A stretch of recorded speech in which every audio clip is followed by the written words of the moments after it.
السلام عليكم ورحمة الله وبركاته.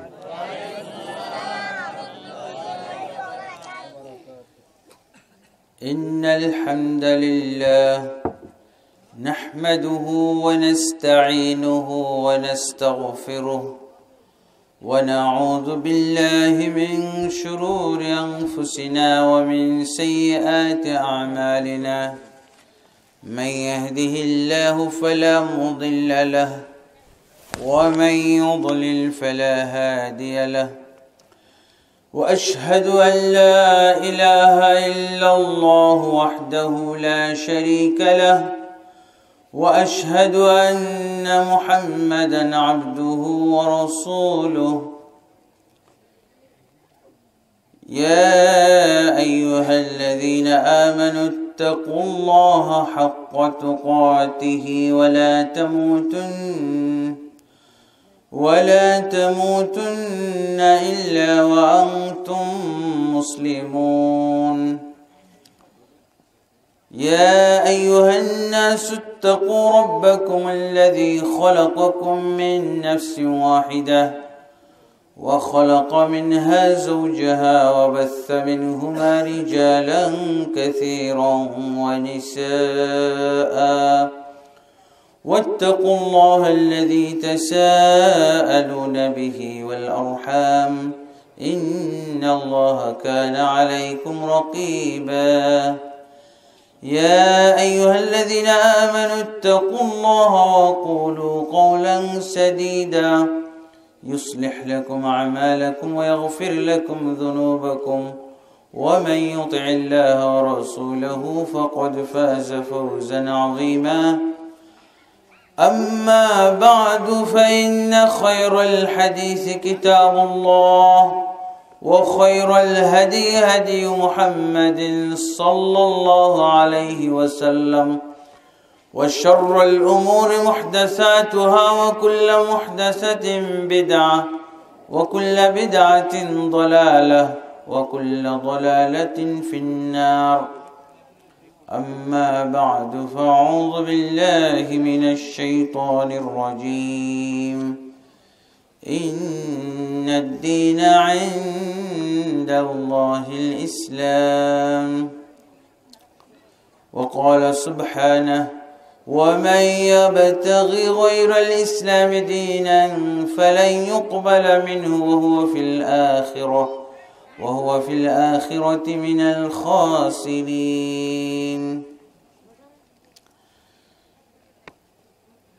وقال النبي صلى الله عليه وسلم: بني الإسلام على 5: شهادة أن لا إله إلا الله، وإقام الصلاة، وإيتاء الزكاة، وصوم رمضان، وحج بيت الله الحرام لمن استطاع إليه سبيلا.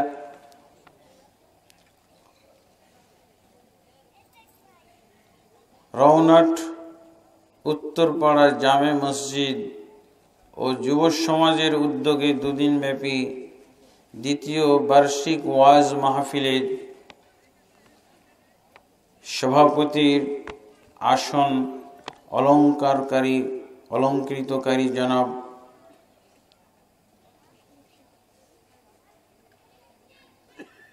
আলহাজ হাফেজ নূর হোসেন সাহেব এবং প্রধান অতিথি জনাব মোহাম্মদ জয়নাল আবেদিন শেখ, আজকের এই মাহফিলে আমন্ত্রিত সুযোগ্য ওলামায়ে কেরাম, বিশেষভাবে আজকে যিনি কিছুক্ষণ আগে বক্তব্য দিয়ে গেলেন মোহাম্মদ জাহাঙ্গীর আলম ইসলাহি, এবং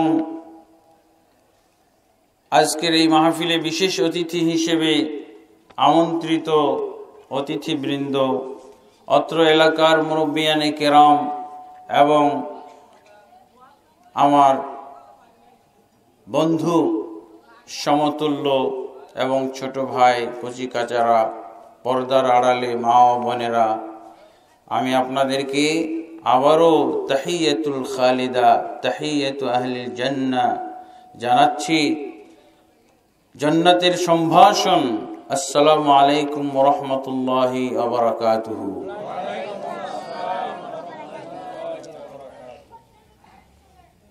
আমি আসলে বেশি দীর্ঘক্ষণ আলোচনা করব না, তার কারণ আপনারা বুঝতেছেন, রাত তো গভীর হয়েছে, তারপর শ্রোতারও সংখ্যা কম দেখা যাচ্ছে। সম্ভবত আজকে যে মাহফিল আয়োজন করা হয়েছে, এই মাহফিলটা কিছুটা এলাকাবাসীর জন্য ব্যতিক্রম মনে হয়, আলাদা মনে হয়, নতুন কিছু মনে হয়। নাকি এই এলাকার চরিত্র এরকম যে মাহফিলে লোকজন কম আসে?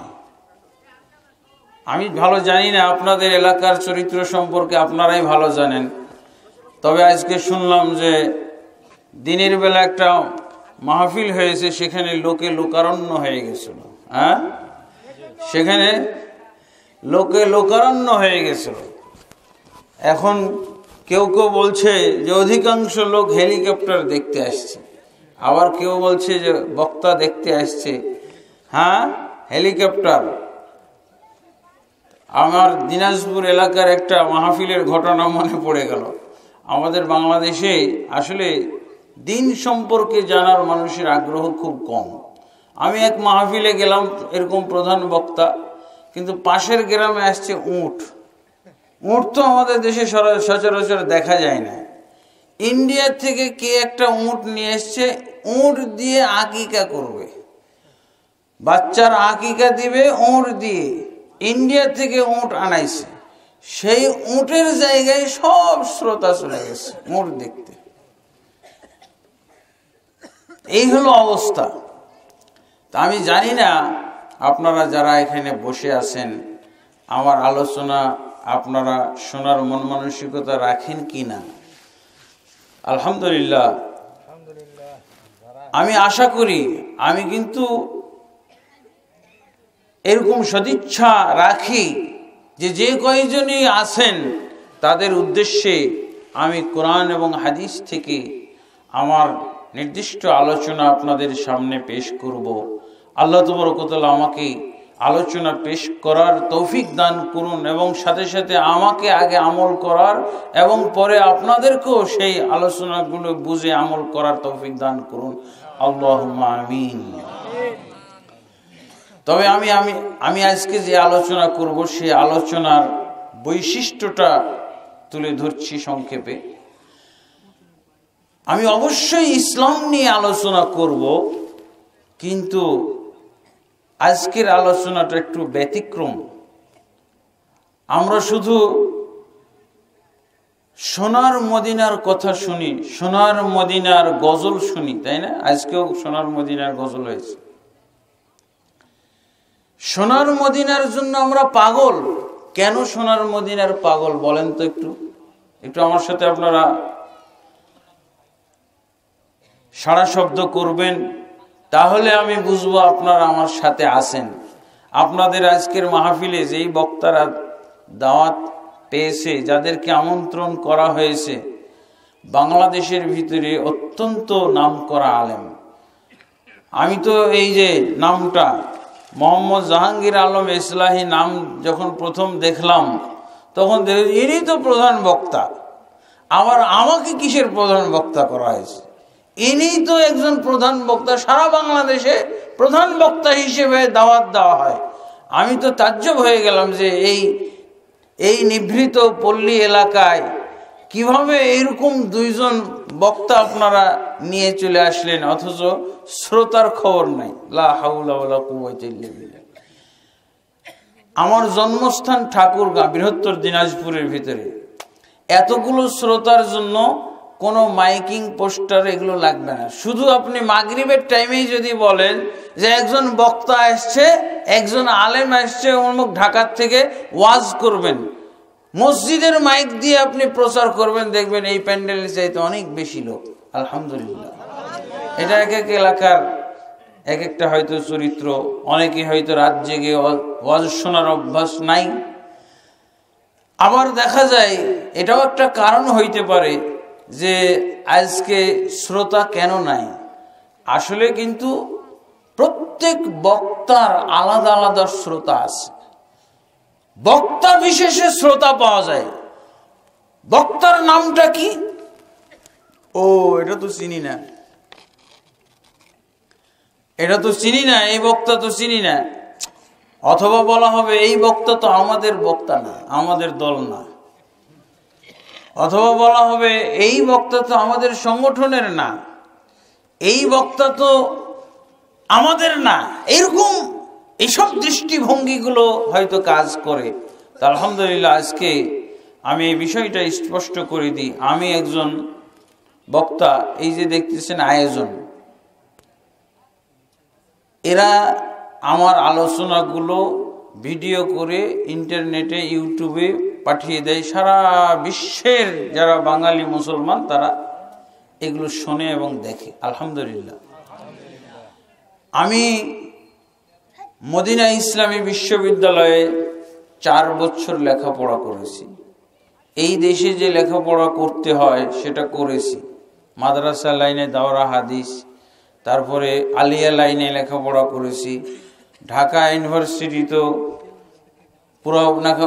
পুরোপুরি না পড়লে অনার্স পড়েছি। তারপরে মদিনা ইউনিভার্সিটিতে চান্স হয়ে গেলে আর ঢাকা ইউনিভার্সিটিতে পড়ে থাকবো কি করতে। তা আলহামদুলিল্লাহ ওখানে কমপ্লিট করেছি। সেখান থেকে আমি ফিরে আসার পর এখন যেই মানুষের কাছে ইসলামের কথা আমি তুলে ধরি, এই ওয়াজের মাধ্যমে, এই যে মাহফিলের মাধ্যমে, এই বক্তৃতার মাধ্যমে, এই মঞ্চে দাঁড়িয়ে বা বসে যেই বক্তব্য আমি প্রদান করে থাকি, সেই বক্তব্যটা শুধু একটাই বক্তব্য আমি দিয়ে থাকি, বা আমার সমস্ত বক্তব্যের সার সংক্ষেপ কথা, সার নির্যাস কথা হলো একটাই, যেই সোনার মদিনার আমরা গজল গাই, এই সোনার মদিনার ইসলামটা কেমন, ইসলাম কি ছিল, এবং এই ইসলাম আমরা চাই কি না। সোনার মদিনার শুধু কি গজল চাই, না সোনার মদিনার ইসলামটাও চাই? কোনটা বলেন তো? কিন্তু এই পর্যন্ত সোনার মদিনার গজল চাইছি আমরা। সোনার মদিনার শুধু গজল চলবে না, সোনার মদিনার ইসলামটাও চলা উচিত। সোনার মদিনার ইসলামটাও আমাদের দেখা উচিত। সোনার মদিনার ইসলামকে আমাদের চেনা উচিত। সোনার মদিনার ইসলাম কেমন হয়? আল্লাহু আকবার। সোনার মদিনাতে যে ইসলাম রাসূলুল্লাহ সাল্লাল্লাহু আলাইহি ওয়াসাল্লাম প্রচার করেছিলেন, সেই ইসলাম আজও ওই অবস্থাতেই আছে, আলহামদুলিল্লাহ রাব্বিল আলামিন।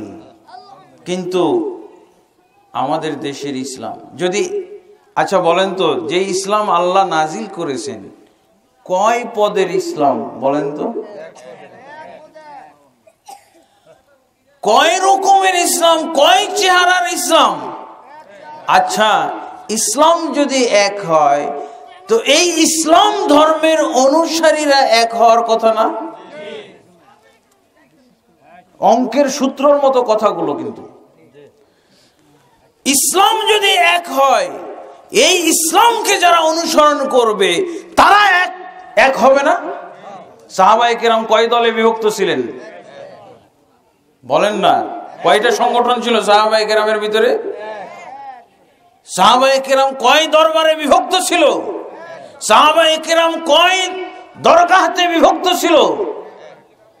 সাহাবায়ে কেরাম কয় সংগঠনে বিভক্ত ছিল? আল্লাহর কসম করে বলছি, আমি সারা বাংলাদেশে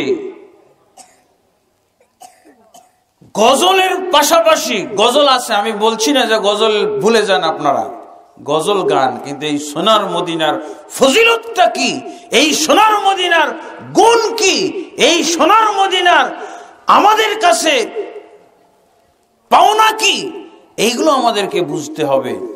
গজল গেয়ে কোনো লাভ নাই। এই সোনার মদিনার সোনার ইসলাম যদি আমরা পাই, তাহলে আমাদের এই সব গজলের কোনো সার্থকতা আছে, এই গজলের কোনো ফলাফল আছে।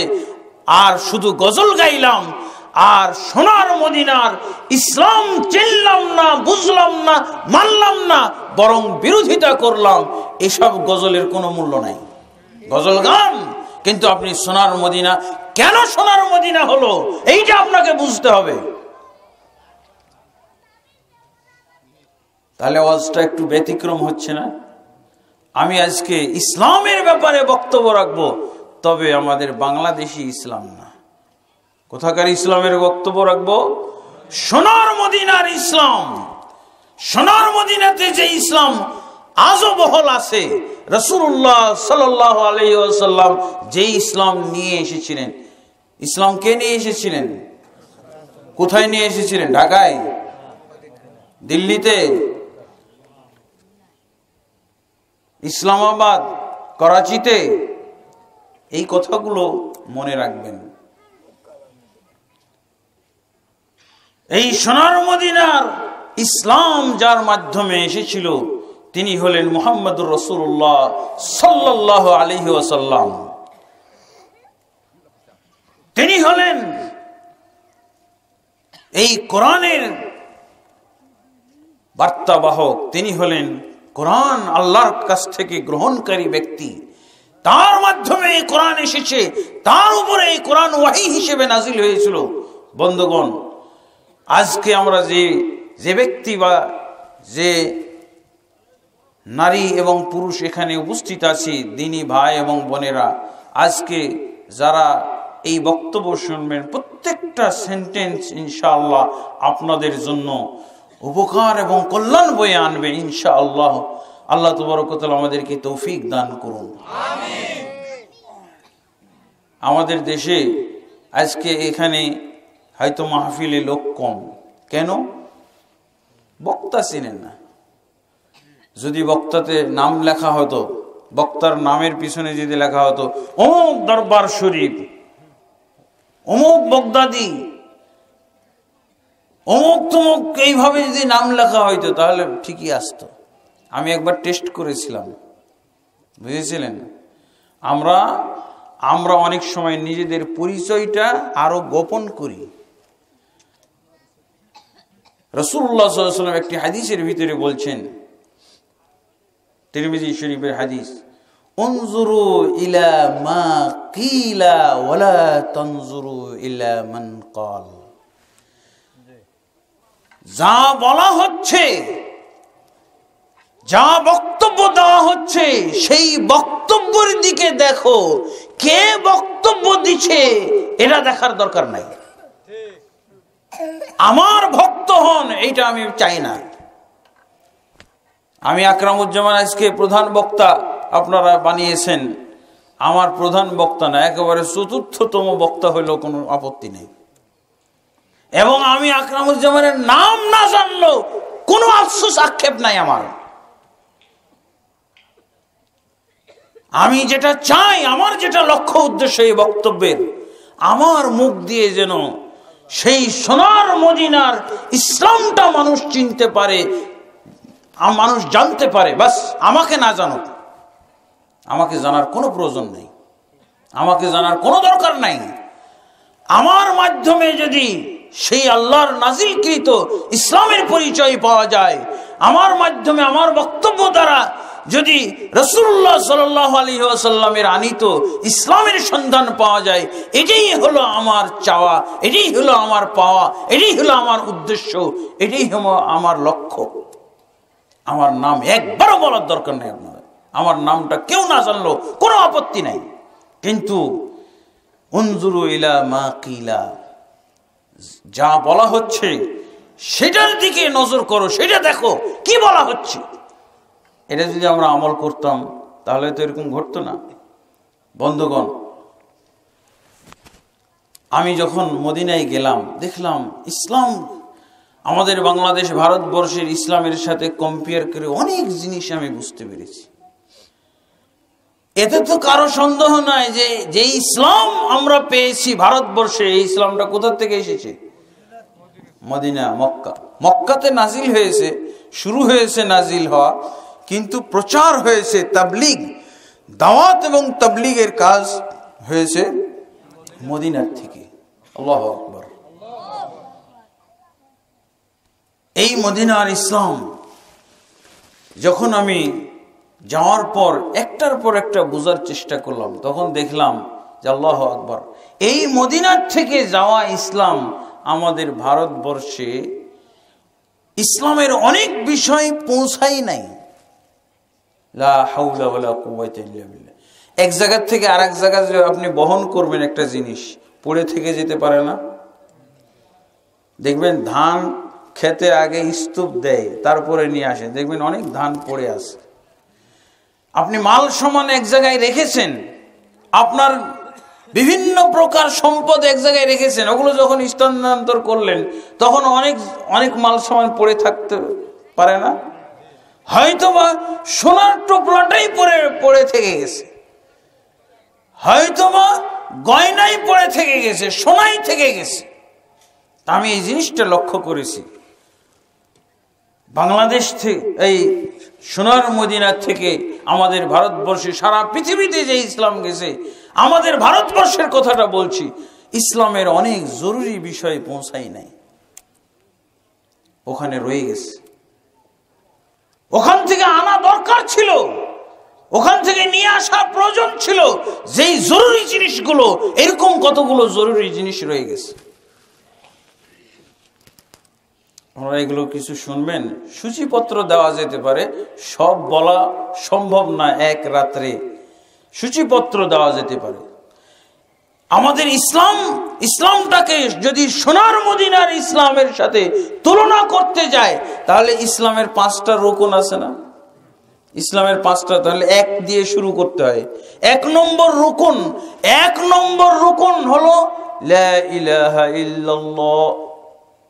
আজকে যে ওয়াজ করেছেন জাহাঙ্গীর আলম ইসলাহি, খুব সুন্দর ওয়াজ হয়েছে, আল্লাহু আকবার।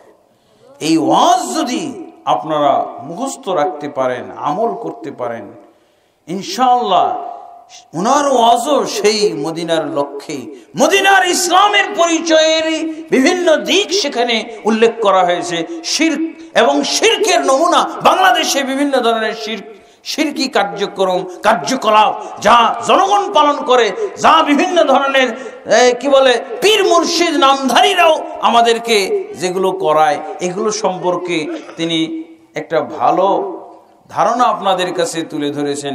তার সুললিত কণ্ঠে, তার সুমধুর কণ্ঠে, গজলের মাধ্যমে, ছন্দের মাধ্যমে, আলহামদুলিল্লাহ আমাদের বাংলাদেশের মানুষ এই ধরনের ওয়াজ শুনতে কিন্তু আগ্রহী, অভ্যস্ত। আলহামদুলিল্লাহ উনি একজন জনপ্রিয় বক্তা, পপুলার বক্তা, এবং আলহামদুলিল্লাহ জনমনের চাহিদা মোতাবেক, শ্রোতাদের চাহিদা মোতাবেক এবং রুচি মোতাবেক উনি বক্তব্য রেখেছেন। আলহামদুলিল্লাহ কালেমার ভিতরে ইসলামের প্রথম রুকনটা, প্রথম পয়েন্টটা কালেমা না? তো কালেমার কি কি মদিনাতে রয়ে গেছে, আর কালেমার কি জিনিস আমাদের ভারতবর্ষে এসেছে। জানা ওয়াজ শুনতে আপনারা চান না অজানাটা শুনতে চান? অজানাটা যেটুক আমাদের বাংলাদেশে এসেছে, কালেমা বিষয়ক জ্ঞান, কালেমা, ইসলাম তো আপনাকে ইসলাম বুঝতে হলে এই 5টা রুকুনের ভিত্তিতে বুঝতে হবে, কারণ ইসলামের বাইরে নাই। আছে রাসূলুল্লাহ সাল্লাল্লাহু আলাইহি ওয়াসাল্লাম ইসলামের নিজে যে সংজ্ঞা দিয়েছেন, এই সংজ্ঞাটা নির্ধারণ করে দিয়েছেন কে? আল্লাহ। কিভাবে আল্লাহ নির্ধারণ করলেন? এই সংজ্ঞা দেওয়ার জন্য জিবরিলকে আল্লাহ পাঠিয়েছিলেন না? আল্লাহু আকবার। জিবরিল এসে কি বলেন? আখবিরনি আনিল ইসলাম। জিবরিল জিজ্ঞেস করলেন, হে মুহাম্মদ, ইসলাম কি জিনিস আপনি আমাকে বলুন। তাহলে ইসলামের সংজ্ঞা চাচ্ছে না? এই ইসলামের সংজ্ঞা কে নিয়ে এসেছে? জিবরিল আলাইহিস সালাতু ওয়াস সালাম। রাসূলুল্লাহ সাল্লাল্লাহু আলাইহি ওয়াসাল্লাম বললেন, আন তাশহাদু আল লা ইলাহা ইল্লাল্লাহ ওয়া আন্না মুহাম্মাদার রাসূলুল্লাহ ওয়া আন্না মুহাম্মাদার রাসূলুল্লাহ ওয়া তুকিমাস সালাতা ওয়া তুতিয়াজ যাকাতা ওয়া তাহুজ্জাল বাইতা ওয়া তাসুম রমাদান ওয়া তাহুজ্জাল বাইতা ইন ইসতাতা'তা ইলাইহি সাবিলা। এটাই তো ইসলাম হচ্ছে কালেমা। কালেমা এই শব্দটা সংক্ষিপ্ত, কিন্তু জিবরিলকে আল্লাহর রাসূল যেটা বললেন, তুমি সাক্ষ্য দিবে এই মর্মে আল্লাহ ব্যতীত প্রকৃত কোনো মাবুদ নেই এবং নিশ্চয় মুহাম্মদ সাল্লাল্লাহু আলাইহি ওয়াসাল্লাম আল্লাহর প্রেরিত বান্দা ও রাসূল। সালাত কায়েম করবি, যাকাত আদায় করবি, হজ করবি, সিয়াম পালন করবি রমজান মাসের। 5টা না 6টা? 5টা, তাই না? এই 5টাই তো হলো ইসলাম। তাহলে কালেমার কি মদিনায় থেকে গেছে আর কালেমার কি আমাদের বাংলাদেশে এসেছে, দরকার না জানা? এই জিনিস জানলেই তো আপনার আসল জিনিসটা পেয়ে গেলেন। এখানেই আপনি এর মাধ্যমে মদিনার ইসলামও পেয়ে গেলেন। আলহামদুলিল্লাহ। আমাদের বাংলাদেশে যা পৌঁছছে কালেমার শব্দটা পৌঁছে গেছে। লা ইলাহা ইল্লাল্লাহ মুহাম্মাদুর রাসূলুল্লাহ আমরা সব মুখস্থ করে নিয়েছি না? আশহাদু আল্লা ইলাহা ইল্লাল্লাহ ওয়া আন্না মুহাম্মাদুর রাসূলুল্লাহ শব্দ পৌঁছেছে। আচ্ছা, কালেমার জিকিরও পৌঁছে নাই? এই যে জিকির আপনারা করেন লা ইলাহা ইল্লাল্লাহ, ওই যে বক্তা সুন্দর বর্ণনা দিয়ে গেছেন না, জিকির কিভাবে করবেন আর কিভাবে করা হয় আর কিভাবে করবেন এগুলো বলছে। তো জিকির পৌঁছেছে, আর কি পৌঁছেছে বলেন তো? ফজিলত পৌঁছেছে। কয়টা গেল? কালেমার সূচিপত্রগুলো নেন না, যা পৌঁছেছে তার সেটা বলছি। এই পর্যন্ত কথা ঠিক আছে তো? কালেমার শব্দগুলো পৌঁছে গেছে, আমরা সব শব্দ মুখস্থ করে ফেলেছি। কালেমার জিকির আমাদের সমাজে আছে, বিভিন্ন ধরনের আছে, সঠিকটাও আছে, বেঠিকটাও আছে, তাই না? এরপরে কালেমার ফজিলত পৌঁছেছে না? মান ক্বালা লা ইলাহা ইল্লাল্লাহ দাখালাল জান্নাহ, যে লা ইলাহা ইল্লাল্লাহ পড়বে সে জান্নাতে যাবে। শোনেন নাই? আজকেও তো আলোচনা হয়েছে। আচ্ছা, এবার অর্থ। কালেমার অর্থ, সঠিক অর্থটা কিন্তু পৌঁছায় নাই। কালেমার অর্থ, সঠিক অর্থ কিন্তু পৌঁছায় নাই। আর কি? কালেমার শর্ত, অর্থ, শর্ত, আর কি? কালেমার সংরক্ষণ ব্যবস্থা কি? কালেমাকে আমি কিভাবে সংরক্ষণ করব? কিসের থেকে সংরক্ষণ করব? আপনি একটা জিনিস কিনেছেন, জিনিসটাকে আপনি সংরক্ষণ করবেন না? সংরক্ষণ করলে এই জিনিসের হুমকিটা কি এটা জানবেন না আপনি? এই জিনিসকে কিসে নষ্ট করে সেই জিনিসটা আপনাকে জানতে হবে। তাহলে আরেকটা, এই কথাটার আরেকটা আমরা শব্দ বের করতে পারি, সেটা কি? কালেমা ভঙ্গের কারণ, কালেমা কিভাবে নষ্ট হয়ে যায়। কালেমার শর্ত, কালেমার সঠিক অর্থ, তার মানে বেঠিক অর্থটা পৌঁছেছে। আর কালেমার সঠিক অর্থ পৌঁছে নাই, কালেমার শর্তগুলো পৌঁছে নাই, আর কালেমা ভঙ্গের কারণগুলো পৌঁছে নাই। 3টে জিনিস। তাহলে এখন যদি আপনাকে প্রশ্ন করি যে কালেমার সঠিক অর্থ কি, আরো সংক্ষেপ করি, আরো সংক্ষেপ করব। লা ইলাহা ইল্লাল্লাহ কালেমার শব্দগুলো প্রায় 20টার উপরে আছে। কালেমার শব্দ, কত শব্দে কালেমা আপনি পড়তে পারেন, হাদিস কোরআন চষে যদি আপনি এই শব্দগুলো 1 2 3 4 5 6 7 তাহলে 20-এর উপরে পর্যন্ত চলে যাবে কালেমার শব্দগুলো। লা ইলাহা ইল্লাল্লাহ, লা ইলাহা ইল্লাল্লাহ মুহাম্মাদুর রাসূলুল্লাহ, আশহাদু আল্লা ইলাহা ইল্লাল্লাহ ওয়া আন্না মুহাম্মাদার রাসূলুল্লাহ, আশহাদু আল্লা ইলাহা ইল্লাল্লাহু ওয়াহদাহু লা শারীকা লাহু ওয়া আশহাদু আন্না মুহাম্মাদান আবদুহু ওয়া রাসূলুহু। এইভাবে করতে করতে কালেমার প্রায় 20টার উপরে শব্দ পাওয়া যাবে হাদিস কোরআন চুষে যদি আপনি একত্রিত করেন। আমার প্রায় 50খানা মতো লিখিত গ্রন্থ আছে। হ্যাঁ, তার ভিতরে একটা গ্রন্থের নাম হলো কালেমার মর্মকথা। হয়তো কারো কাছে থাকতে পারে এই বইটা, আমার কাছে এখন আমার কপিটাই আছে, কালেমার মর্মকথা। এখানে আমি ওগুলো নিয়ে এসেছি, প্রায় 350 পৃষ্ঠার উপরে এই কিতাবটা, কালেমার ব্যাখ্যা বিশ্লেষণ। তো এখানে আমি যেটা উল্লেখ করেছি, কালেমার অর্থ। আচ্ছা বলেন তো, কালেমার শব্দ দিয়ে মুসলমান হয় না অর্থ দিয়ে মুসলমান হয়? কালেমা এই দেশের হিন্দুরাও পড়ে না? হিন্দুদের মুখস্থ আছে না? অনেক হিন্দু কিন্তু পড়ে। আমি দেখছি আমার এলাকায় এক হিন্দুকে মুসলমান কখনো বলে না, কিন্তু ও হিন্দু হয়ে, কি যেন নামটা ওর, সন্দীপ। তো সে যখনই গোসল করবে, প্রথম যখন পানি ঢালবে, লা ইলাহা ইল্লাল্লাহ মুহাম্মাদুর রাসূলুল্লাহ। ও কি মুসলমান হয়ে গেছে? ওকে যে জিজ্ঞেস করবেন যে তুমি যে এত লা ইলাহা ইল্লাল্লাহ পড়ো, তুমি কি মুসলমান? বলবে আমি হিন্দু। মানে শব্দ দিয়ে কেউ মুসলমান হইতে পারে না, অর্থ দিয়ে মুসলমান হবে। আচ্ছা এবার আবার বলেন, আমার ওয়াজ কিন্তু বুঝার, আলহামদুলিল্লাহ, শোনার ওয়াজ না। শোনার ওয়াজ এবং বুঝার ওয়াজ মোটামুটি জাহাঙ্গীর আলম সাহেব করে গেছেন, শুনতে মজা লাগছে না? এবং কিন্তু অন্যান্য প্রচলিত বক্তার মতো না, এই তোফাজল বক্তাদের মতো না। উনি কিন্তু সব খাঁটি কথা বলে গেছে, আলহামদুলিল্লাহ। আমি ওইসব বক্তাদের ওয়াজ শোনা হারাম মনে করি, এই ধরনের বক্তাদের ওয়াজ শোনা ওয়াজিব মনে করি। যেখানেই পাবেন শুনতে যাবেন। আচ্ছা এবার ক্লিয়ার হয়ে গেছে, লা ইলাহা ইল্লাল্লাহর শব্দ দিয়ে কেউ মুসলমান হতে পারবে না। মুসলমান হতে পারবে, কিন্তু ক্ষণস্থায়ী মুসলিম হবে, ক্ষণস্থায়ী মুসলিম হবে।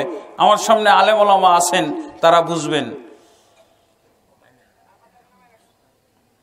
ইসলাম আর মুসলমান আর কাফেরের মধ্যে যুদ্ধ লাগছে। একজন কাফের যদি তলোয়ার উঠিয়েছে, মুসলমান সেনা তলোয়ার উঠিয়েছে মারার জন্য, তখন সে যদি লা ইলাহা ইল্লাল্লাহ মুহাম্মাদুর রাসূলুল্লাহ পড়ে ফেলে, তাহলে তাকে ক্ষণস্থায়ী মুসলিম গণ্য করে তলোয়ার সরিয়ে ফেলা হবে, তলোয়ার মারা যাবে না। কারণ তলোয়ার মেরেছিল, আল্লাহ রাসূল ভুল ধরেছিলেন যে তুমি কেন তাকে হত্যা করেছো। ওসামা বিন যায়েদ, সহিহ বুখারীর ঘটনা, ওই যে প্রিন্সিপাল সাহেব আছেন এখানে, শব্দ দিয়ে ক্ষণস্থায়ী মুসলমান হওয়া যায়। কিন্তু সাহাবী এটা জানতেন না। ওসামা বিন যায়েদ রাদিয়াল্লাহু আনহু যখন হত্যা করেন, কাফেরের সাথে যুদ্ধ চলতেছে, সহিহ বুখারীতে এই ঘটনাটা এসেছে। যখন ওসামা বিন যায়েদ রাদিয়াল্লাহু আনহু, যুদ্ধ হলে কি কেউ চুমু খায় নাকি? আদর করে? কি করে? একজন আর একজনকে হত্যার জন্য ওত পেতে থাকে, সুযোগ পেলে যে যাকে পারে, তাই তো। ওসামা বিন যায়েদ রাদিয়াল্লাহু আনহু তলোয়ার উঠিয়েছেন, তিনি কায়দায় পেয়েছেন কাফেরকে হত্যা করার জন্য। তো সেই কাফের লোকও জানে যে কালেমা পড়লে বাঁচা যায়। কালেমা পড়ে ফেলছে, লা ইলাহা ইল্লাল্লাহ মুহাম্মাদুর রাসূলুল্লাহ, অথবা লা ইলাহা ইল্লাল্লাহ শুধু বলেছিল। সংক্ষিপ্ত রূপ, সবচেয়ে সংক্ষিপ্ত রূপ হলো কালেমার লা ইলাহা ইল্লাল্লাহ। এর চেয়ে সংক্ষিপ্ত আরেকটা রূপ আছে, আমানতু বিল্লাহ। একটা হাদিসে আছে না, কুল আমানতু বিল্লাহ সুম্মা ইসতাকিম। হে আল্লাহর রাসূল, আপনি আমাকে ইসলামের ব্যাপারে উপকারী কথা বলেন, ইসলামের মধ্যে আমার জন্য আমাকে ফলদায়ক লাভজনক কথাটা বলে দেন। তখন আল্লাহ রাসূল কি বললেন? কুল আমানতু বিল্লাহ সুম্মা ইসতাকিম। আমানতু বিল্লাহ বলো, আমি আল্লাহর প্রতি ঈমান এনেছি, অতঃপর তুমি এর উপরে দৃঢ় থাকো, বাস। আমানতু বিল্লাহ এটাও কিন্তু সমান সমান লা ইলাহা ইল্লাল্লাহ। লা ইলাহা ইল্লাল্লাহর সমান সমান কি? আমানতু বিল্লাহ, সংক্ষিপ্ত রূপ। এই ব্যক্তি লা ইলাহা ইল্লাল্লাহ বলে ফেলেছে। আমার কথাগুলো কি কঠিন? লা ইলাহা ইল্লাল্লাহ বলে ফেলেছে, তারপরও ওসামা বসিয়ে ফেলেছেন, তলোয়ার বসিয়ে দিয়েছেন। দ্বিখণ্ডিত হয়ে গেল সেই কাফের ব্যক্তি। এবার আশপাশে যারা ছিল তারা তো দৃশ্যটা দেখেছে যে ওসামা হত্যা করলো, আর হত্যা করার আগে এই কাফেরটা লা ইলাহা ইল্লাল্লাহ বলল। ওসামা বিন যায়েদ কেন হত্যা করেছে এই লোককে? লা ইলাহা ইল্লাল্লাহ বলার পরও ওই লোকটাকে ওসামা বিন যায়েদ কেন মুসলমান মনে করে নাই জানেন? যে কালেমা পড়লেই মুসলমান হয় না, কালেমা অর্থ জেনে পড়লে মুসলমান হয়। এটা জানা ছিল ওসামা বিন যায়েদের, কিন্তু আরেকটা ইলম তার ছিল না যে ক্ষণস্থায়ী মুসলমান হয়, তলোয়ার থেকে বাঁচার মতো সে একটা ব্যবস্থা পেয়ে যায় কালেমা পাঠ করলে, এতটুকু জানা ছিল না। ক্ষণস্থায়ী যে মুসলমান হয় এটা ওসামা বিন যায়েদের জানা ছিল না। ওনার জানা ছিল যে কালেমা অর্থ সহজে পড়বে, জেনে শুনে পড়বে, সে লা ইলাহা ইল্লাল্লাহর মাধ্যমে মুসলমান হবে। কিন্তু এই লোক তো না বুঝেই লা ইলাহা ইল্লাল্লাহ পড়েছে, তলোয়ার থেকে বাঁচার জন্য লা ইলাহা ইল্লাল্লাহ। এটা তো আল্লাহর প্রতি ঈমান আনা লা ইলাহা ইল্লাল্লাহ না, এটা তো ওসামার তলোয়ার থেকে বাঁচার লা ইলাহা ইল্লাল্লাহ। এই জন্য উনি হত্যা করে ফেলেছে। কিন্তু আপনি তো বুঝার চেষ্টা তো করবেন যে ও মুসলমান হওয়ার জন্য লা ইলাহা ইল্লাল্লাহ পড়লো নাকি তলোয়ার থেকে বাঁচার জন্য, এতটুকু সময় দিতে হবে না? এই জিনিসটাই ওসামা বুঝেননি। উনি খেলে এতটুকু বুঝেছেন যে এর তো অর্থ সহ বলেনি, আমি তলোয়ার উঠানোর আগে বললো না কেন, তলোয়ার যখন তার মাথার উপরে উঠিয়েছি তখন বললো কেন, অতএব তার লা ইলাহা ইল্লাল্লাহর কোনো উপকারিতা নাই, সে এই লা ইলাহা ইল্লাল্লাহ দিয়ে মুসলমান হতে পারবে না। এরপর রাসূলুল্লাহ সাল্লাল্লাহু আলাইহি ওয়াসাল্লাম ডাকালেন, বিচার হবে, অভিযোগ গেছে, নালিশ গেছে রাসূলুল্লাহ সাল্লাল্লাহু আলাইহি ওয়াসাল্লামের কাছে। ইয়া রাসূলুল্লাহ, একজন কাফেরকে এই ওসামা হত্যা করে ফেলেছে লা ইলাহা ইল্লাল্লাহ বলার পর, কি হবে এর ব্যাপারে কি পদক্ষেপ, কি বিচার? রাসূলুল্লাহ সাল্লাল্লাহু আলাইহি ওয়াসাল্লাম ওসামাকে জিজ্ঞেস করলেন, তুমি কি এমনটা করেছো? ওসামা বিন যায়েদ কি বললেন? যে কালাহা ইয়া রাসূলুল্লাহ ইত্তিকাআম মিন সাইফি। ওসামা বিন যায়েদ তার পক্ষে যুক্তি দিচ্ছেন, হে আল্লাহর রাসূল, আমি এই বুঝে তাকে হত্যা করেছি লা ইলাহা ইল্লাল্লাহ বলার পরও আমি মনে করেছি, আমি এটাই বিশ্বাস করেছি তার ব্যাপারে যে এই লা ইলাহা ইল্লাল্লাহ সে বলেছে মুসলমান হওয়ার জন্য নয়, আমার তলোয়ার থেকে বাঁচার জন্য লা ইলাহা ইল্লাল্লাহ বলেছে, তাই আমি তাকে মুসলমান গণ্য করি নাই। তাহলে সে বলেন মুসলমান হওয়ার জন্য লা ইলাহা ইল্লাল্লাহ পড়লো নাকি তলোয়ার থেকে বাঁচার জন্য লা ইলাহা ইল্লাল্লাহ পড়লো? এরকম কি রেকর্ড বেজে উঠেছিল ওসামার কাছে? অতএব ওসামা এটা অন্যায় করেছেন, কারণ অন্তরের মালিক আল্লাহ। সে কোন নিয়তে কোন ইচ্ছায় লা ইলাহা ইল্লাল্লাহ পড়েছে এটা আল্লাহর জানা না, আল্লাহর জানার বিষয় ওসামা তো জানতে পারে না। এই জন্য রাসূলুল্লাহ সাল্লাল্লাহু আলাইহি ওয়াসাল্লাম তাকে চার্জ করলেন, হাল্লা শাকাকতা কলবহু, তুমি যে তাকে হত্যা করেছো এই ধারণা করে যে তোমার তলোয়ার থেকে বাঁচার জন্য সে লা ইলাহা ইল্লাল্লাহ পড়েছে, তুমি কি তার অন্তর ফেড়ে দেখেছো? তুমি কি তার অন্তর বিদীর্ণ করেছিলে? এরপরে ওসামা বিন যায়েদ রাদিয়াল্লাহু আনহু কে আল্লাহর রাসূল সাল্লাল্লাহু আলাইহি ওয়াসাল্লাম চার্জ করলেন, কাইফা তাসনাউ বিলা ইলাহা ইল্লাল্লাহ ইযা জাআ ইয়াউমুল কিয়ামা। হে ওসামা, তোমার কি দশা হবে, কি অবস্থা হবে যদি এই লোক অন্তর থেকে ইসলাম গ্রহণের ইচ্ছাই যদি লা ইলাহা ইল্লাল্লাহ পড়ে থাকে? তুমি তো অন্তর জানি না, অন্তরের খবর রাখো না। আল্লাহু আলিমু বিযাতি সুদূর, আল্লাহ অন্তরের খবর রাখেন। তাহলে তোমার অবস্থা কি হবে যায়েদ, ওসামা বিন যায়েদ তুমি বুঝো। কিয়ামতের দিন এই লা ইলাহা ইল্লাল্লাহ নিয়ে যখন এই ব্যক্তি দাঁড়াবে তোমার বিরুদ্ধে, তখন তোমার কি অবস্থা হবে তুমি বুঝো। ওসামা বিন যায়েদ রাদিয়াল্লাহু আনহু এমন খাটো হয়ে গেলেন, এমন নিজেকে তিনি নিচু ভাবলেন, এমন ভাবে নিজেকে তিনি ভৎসনা করলেন। তিনি বললেন যে হায় আফসোস, আমি যদি এই ঘটনার পূর্বে ইসলাম গ্রহণ না করতাম, তার জন্য সবচেয়ে বেদনাদায়ক দুঃখজনক ঘটনা হয়ে গেল আজকের এই দিনের ঘটনা। একজন মুসলিমকে হত্যা করে ফেলেছে। কেন আল্লাহ রাসূল সাল্লাল্লাহু আলাইহি ওয়াসাল্লাম বললেন যে একজন লা ইলাহা ইল্লাল্লাহ পড়লে তাকে রিমান্ডে নিয়ে বুঝতে হবে সে জেনে বুঝে পড়েছে নাকি না বুঝে পড়েছে। এই সময়টুকু তো দেওয়া হলো না তাকে। সে অন্তর থেকে পড়েছিল, সে কি মুসলিম হওয়ার নিয়তে পড়েছিল নাকি তলোয়ারের ভয়ে পড়েছিল, এটা যাচাই করার দরকার আছে না? তাকে গ্রেফতার করে তুমি রিমান্ডে নিয়ে বুঝো যে সে কি অর্থ বুঝে লা ইলাহা ইল্লাল্লাহ পড়েছে নাকি অর্থ ছাড়া লা ইলাহা ইল্লাল্লাহ পড়েছে। বন্ধুগণ, কত গুরুত্বপূর্ণ বিষয় এই লা ইলাহা ইল্লাল্লাহর অর্থ। শব্দ দিয়ে তাহলে ক্ষণস্থায়ী বাঁচা যায়, না তলোয়ার বন্ধ করে ফেলতে হইতো। লা ইলাহা ইল্লাল্লাহ বলেছে, তলোয়ার বন্ধ। কি হবে?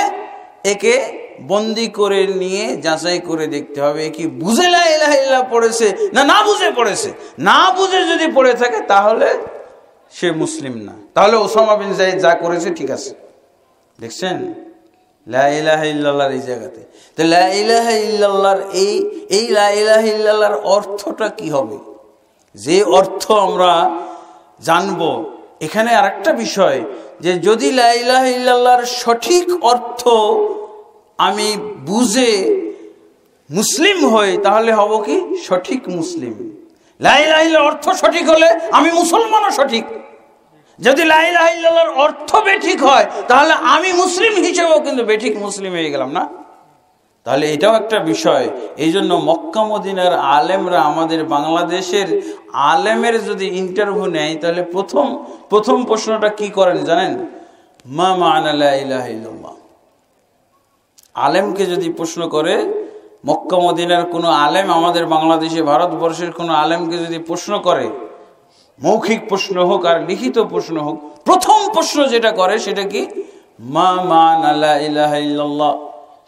আলেম সাহেব আপনি বলেন, হুজুর আপনি বলেন লা ইলাহা ইল্লাল্লাহর অর্থ কি? কারণ লা ইলাহা ইল্লাল্লাহর অর্থ সঠিক হলে আপনি সঠিক মুসলিম। আর যদি লা ইলাহা ইল্লাল্লাহর অর্থটাই বেঠিক হয় তাহলে আপনি বেঠিক মুসলিম, মানে মুসলিম হয়েও না হওয়া, তাই না? বেঠিক মুসলিম মানে কি? মুসলিম হয়েও না হওয়া। এই ধরনের মুসলিমকে যারা না বুঝে, সঠিকটা না বুঝে যদি মুসলিম হয়, আচ্ছা ধরেন যে আপনি অর্থ লিখলেন, ধরেন স্টুডেন্ট আপনি যদি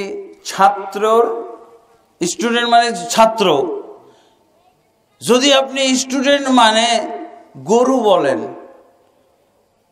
অর্থ তো আপনি করলেন। স্টুডেন্ট মানে যদি আপনি বলেন হ্যাঁ শ্রমিক, স্টুডেন্ট মানে যদি আপনি বলেন লেবার, কি বলে দিনমজুর, কামলা, তাহলে কি অর্থ তো করলেন আপনি, কিন্তু অর্থ করলেই কি হয়ে গেল নাকি? তাহলে বেঠিক অর্থ। তাহলে পরীক্ষায় কি পাবে? অর্থ তো লিখেছে, অর্থ লেখে নাই, কিন্তু অর্থ কোনটা লিখতে হবে, সঠিকটা না বেঠিকটা? এখন বেঠিক অর্থ লিখেছে, স্টুডেন্ট মানে শ্রমিক, নাম্বার পাবে? কি হবে? ফেল। এরকম লা ইলাহা ইল্লাল্লাহর তো দুটো অর্থ আমি করছি, একটা হলো সঠিক আর একটা হলো বেঠিক। তো বেঠিক অর্থ করে তো আর পাশ করবে না। এই জন্যই মক্কা মদিনার আলেমরা, কত গুরুত্বপূর্ণ বিষয়, সবচেয়ে গুরুত্বপূর্ণ বিষয় এটা না? লা ইলাহা ইল্লাল্লাহ ঠিক, আমি মুসলিম ঠিক। লা ইলাহা ইল্লাল্লাহ ঠিক নেই, আমি মুসলিম হিসেবে ঠিক নাই, ওই যে স্টুডেন্টের মতো। তাহলে এখানে লা ইলাহা ইল্লাল্লাহর অনেকগুলো বেঠিক অর্থ, প্রায় বেঠিকের কোনো সংখ্যা থাকে? বেঠিকের কোনো সংখ্যা আপনি উল্লেখ করতে পারবেন? একটা অঙ্কের ফলাফল হয়েছে ভুল, এই ভুল কত রকম? যদি 1 লক্ষ ছাত্র পরীক্ষা দেয় তো এই ভুল হয়তো 1000 হইতে পারে, 1000 ফলাফল। ভুলের কোনো সংখ্যা থাকে না। এই জন্য বেঠিক লা ইলাহা ইল্লাল্লাহর বেঠিক সংখ্যা, বেঠিক যদি অর্থগুলো দেখি তো অনেক। আমাদের একটা বই লেখা আসতেছে, আমার কালেমার মর্মকথা বইয়ের মধ্যে আছে কিছু বেঠিক অর্থের নমুনা, এবং আরেকটা বই বের হচ্ছে প্রায় 700 পৃষ্ঠার, আল ইলম, যে সমস্ত জ্ঞান অর্জন করা সকল মুসলিম নর এবং নারীর উপরে অনিবার্য, অপরিহার্য, এই বিষয়ে একটা কিতাব আসতেছে 700 পৃষ্ঠার, নামই হলো ইলম, কিতাবটার নাম আল ইলম। তো এখানে প্রায় 20টা মতো বেঠিক অর্থ দেওয়া আছে কালেমা। সঠিক অর্থ তো একটাই হবে।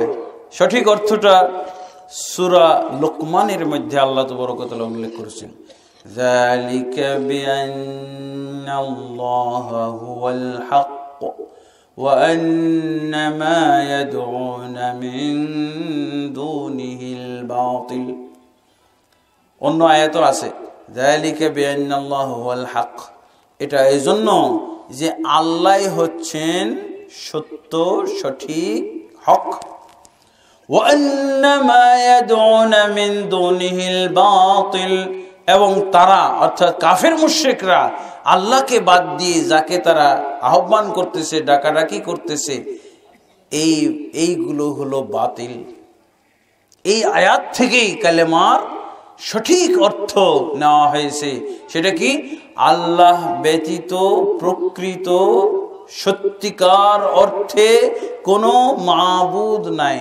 সঠিক অর্থটা হলো আল্লাহ ব্যতীত সত্যিকার অর্থে কোনো মাবুদ নাই। ক্লিয়ার হয়েছে? সত্যিকার শব্দটা যদি আপনি না লাগান, তাহলে আপনার কোরআনের প্রতি ইলম, কোরআনের প্রতি ঈমানও শেষ হয়ে যাবে।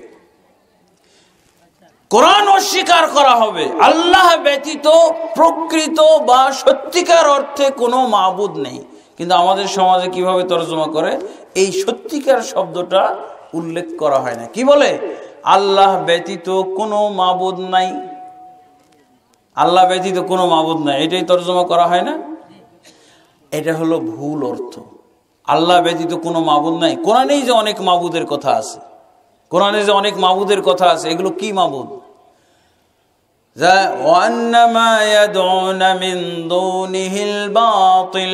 এগুলো হলো বাতিল মাবুদ। তো কোরআন আপনাকে দুই প্রকার মাবুদ শিখিয়েছে না? হক মাবুদ আর বাতিল মাবুদ। কিন্তু আপনি তরজমায় কি বলছেন? আল্লাহ ব্যতীত কোনো মাবুদ নাই, হক মাবুদও নাই। না, হক মাবুদ হয়তো আছে কিন্তু বাতিল মাবুদ নাই। কিন্তু আল্লাহ বলছেন বাতিল মাবুদ আছে, কিন্তু বলতে বিশ্বাস করতে হবে কি ওগুলো বাতিল মাবুদ। আর তো আপনি যদি তরজমা করেন আল্লাহ ব্যতীত কোনো মাবুদ নাই, তাহলে কোরআনে যে এত বাতিল মাবুদের পরিচয় আল্লাহ দিয়েছেন, এই বাতিল মাবুদগুলোকে আপনি অস্বীকার করলেন।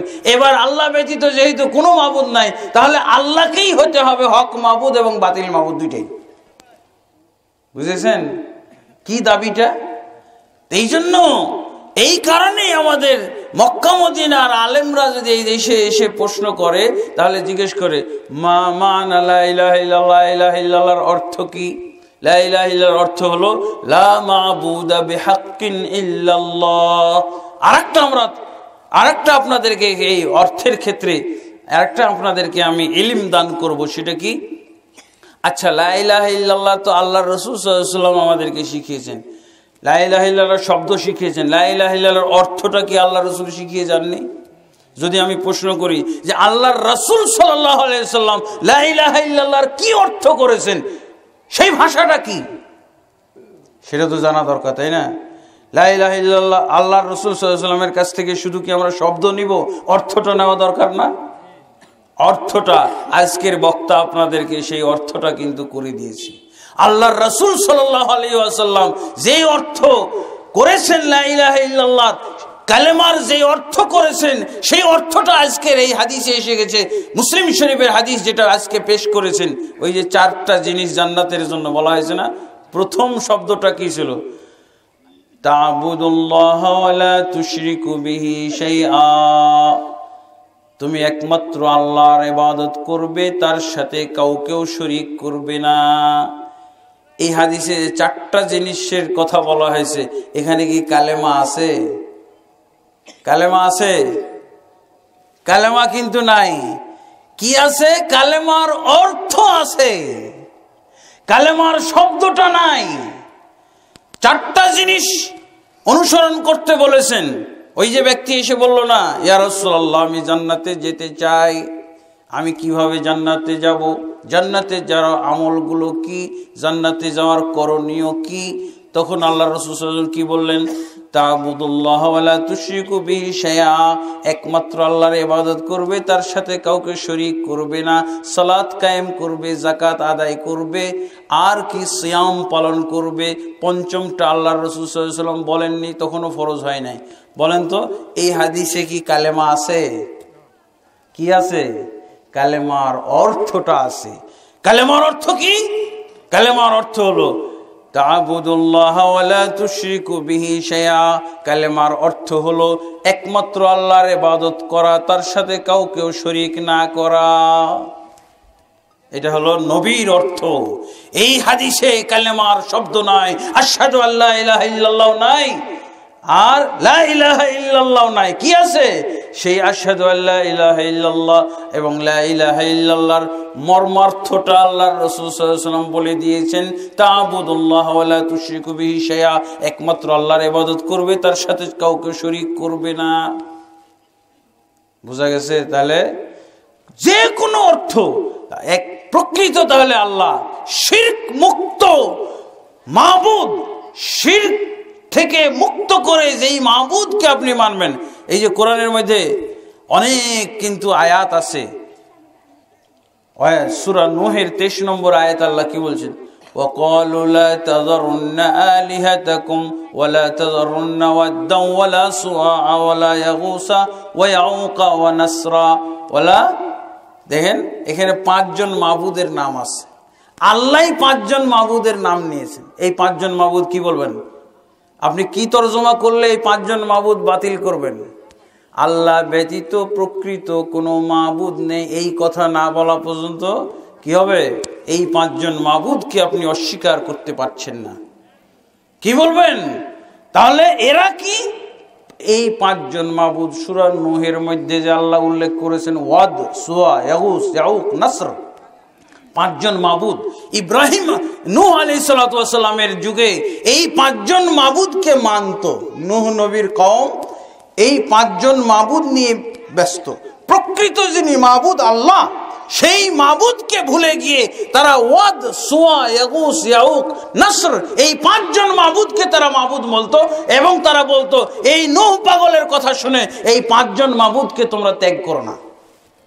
আল্লাহ তারা 5 জনকে মাবুদ বলেছে। তো আপনি যদি বলেন আল্লাহ ব্যতীত কোনো মাবুদ নাই, তাহলে এরা মাবুদ হলো কি করে? বাতিল মাবুদ তো আছে। তো যতক্ষণ পর্যন্ত আল্লাহ ব্যতীত যত বাতিল মাবুদ আপনি অস্বীকার না, বাতিল মাবুদকে আপনি বাতিল না বলছেন, ততক্ষণ পর্যন্ত আল্লাহকে হক মাবুদ বলা খাঁটি হবে না।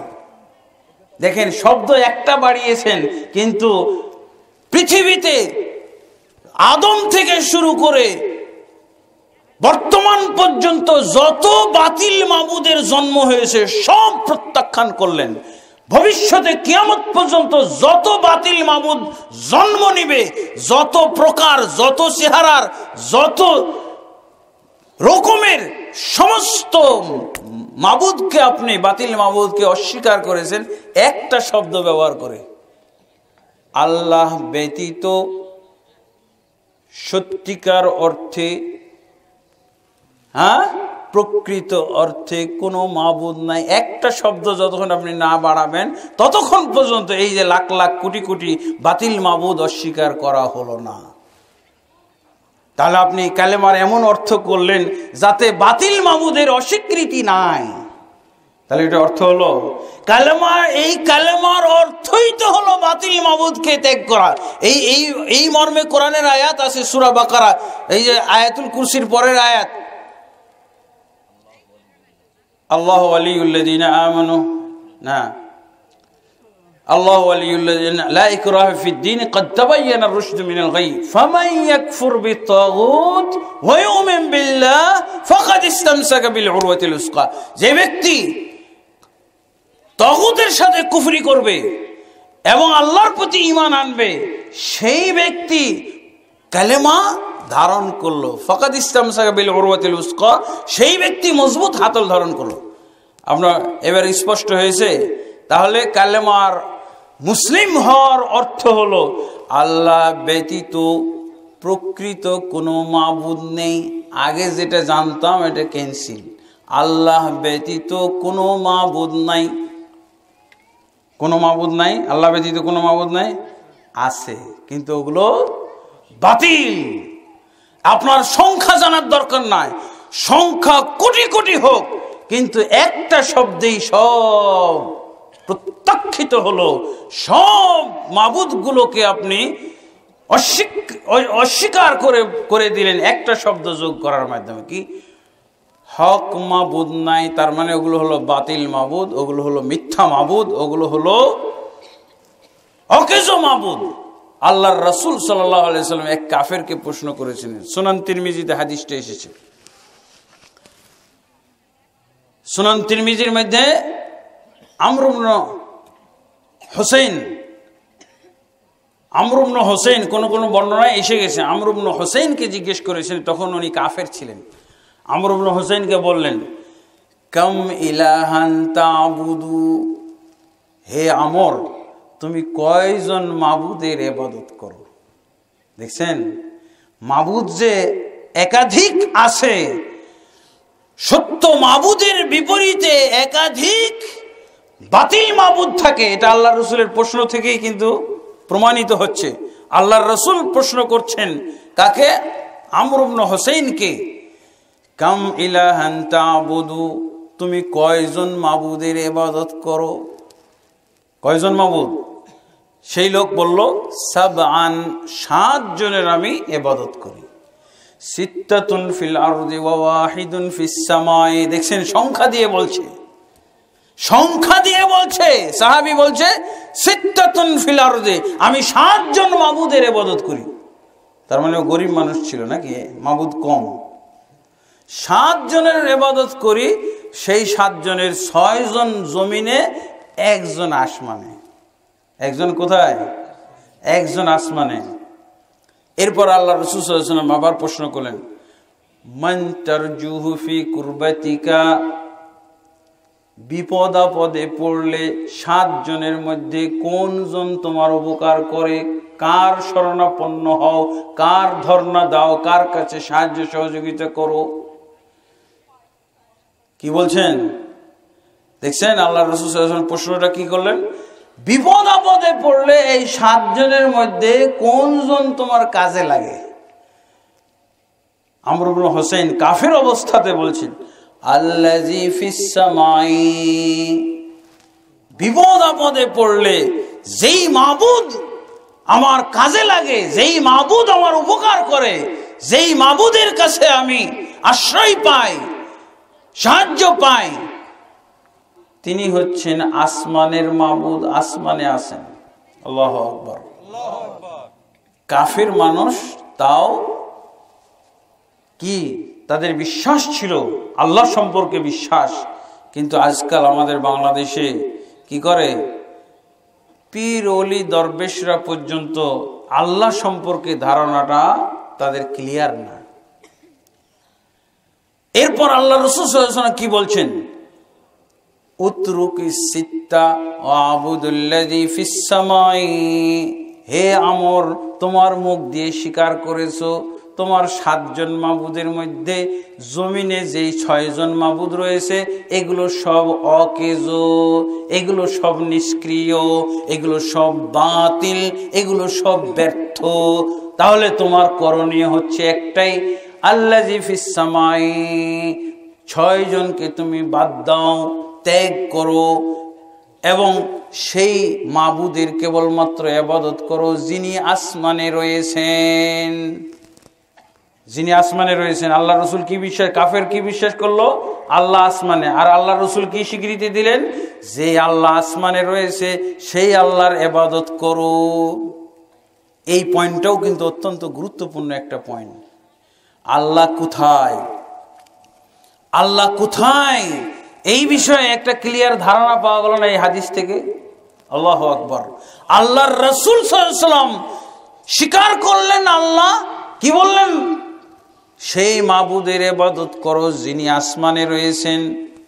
এই জন্য আল্লাহ রাসূল সাল্লাল্লাহু আলাইহি ওয়াসাল্লাম কিন্তু কোনো ব্যক্তি সম্পর্কে আননোন থাকলে, আননোন বলতে এ কাফের না মুসলমান ক্লিয়ার না, আল্লাহ রাসূল সাল্লাল্লাহু আলাইহি ওয়াসাল্লাম যদি কোনো ব্যক্তি সম্পর্কে আননোন থাকতেন এই লোকটা মুসলমান না কাফের, তাহলে তার মুসলিম পরিচয় জানার জন্য, মুসলিম বা কাফের এটা ক্লিয়ার হওয়ার জন্য প্রশ্ন কি করতেন জানেন?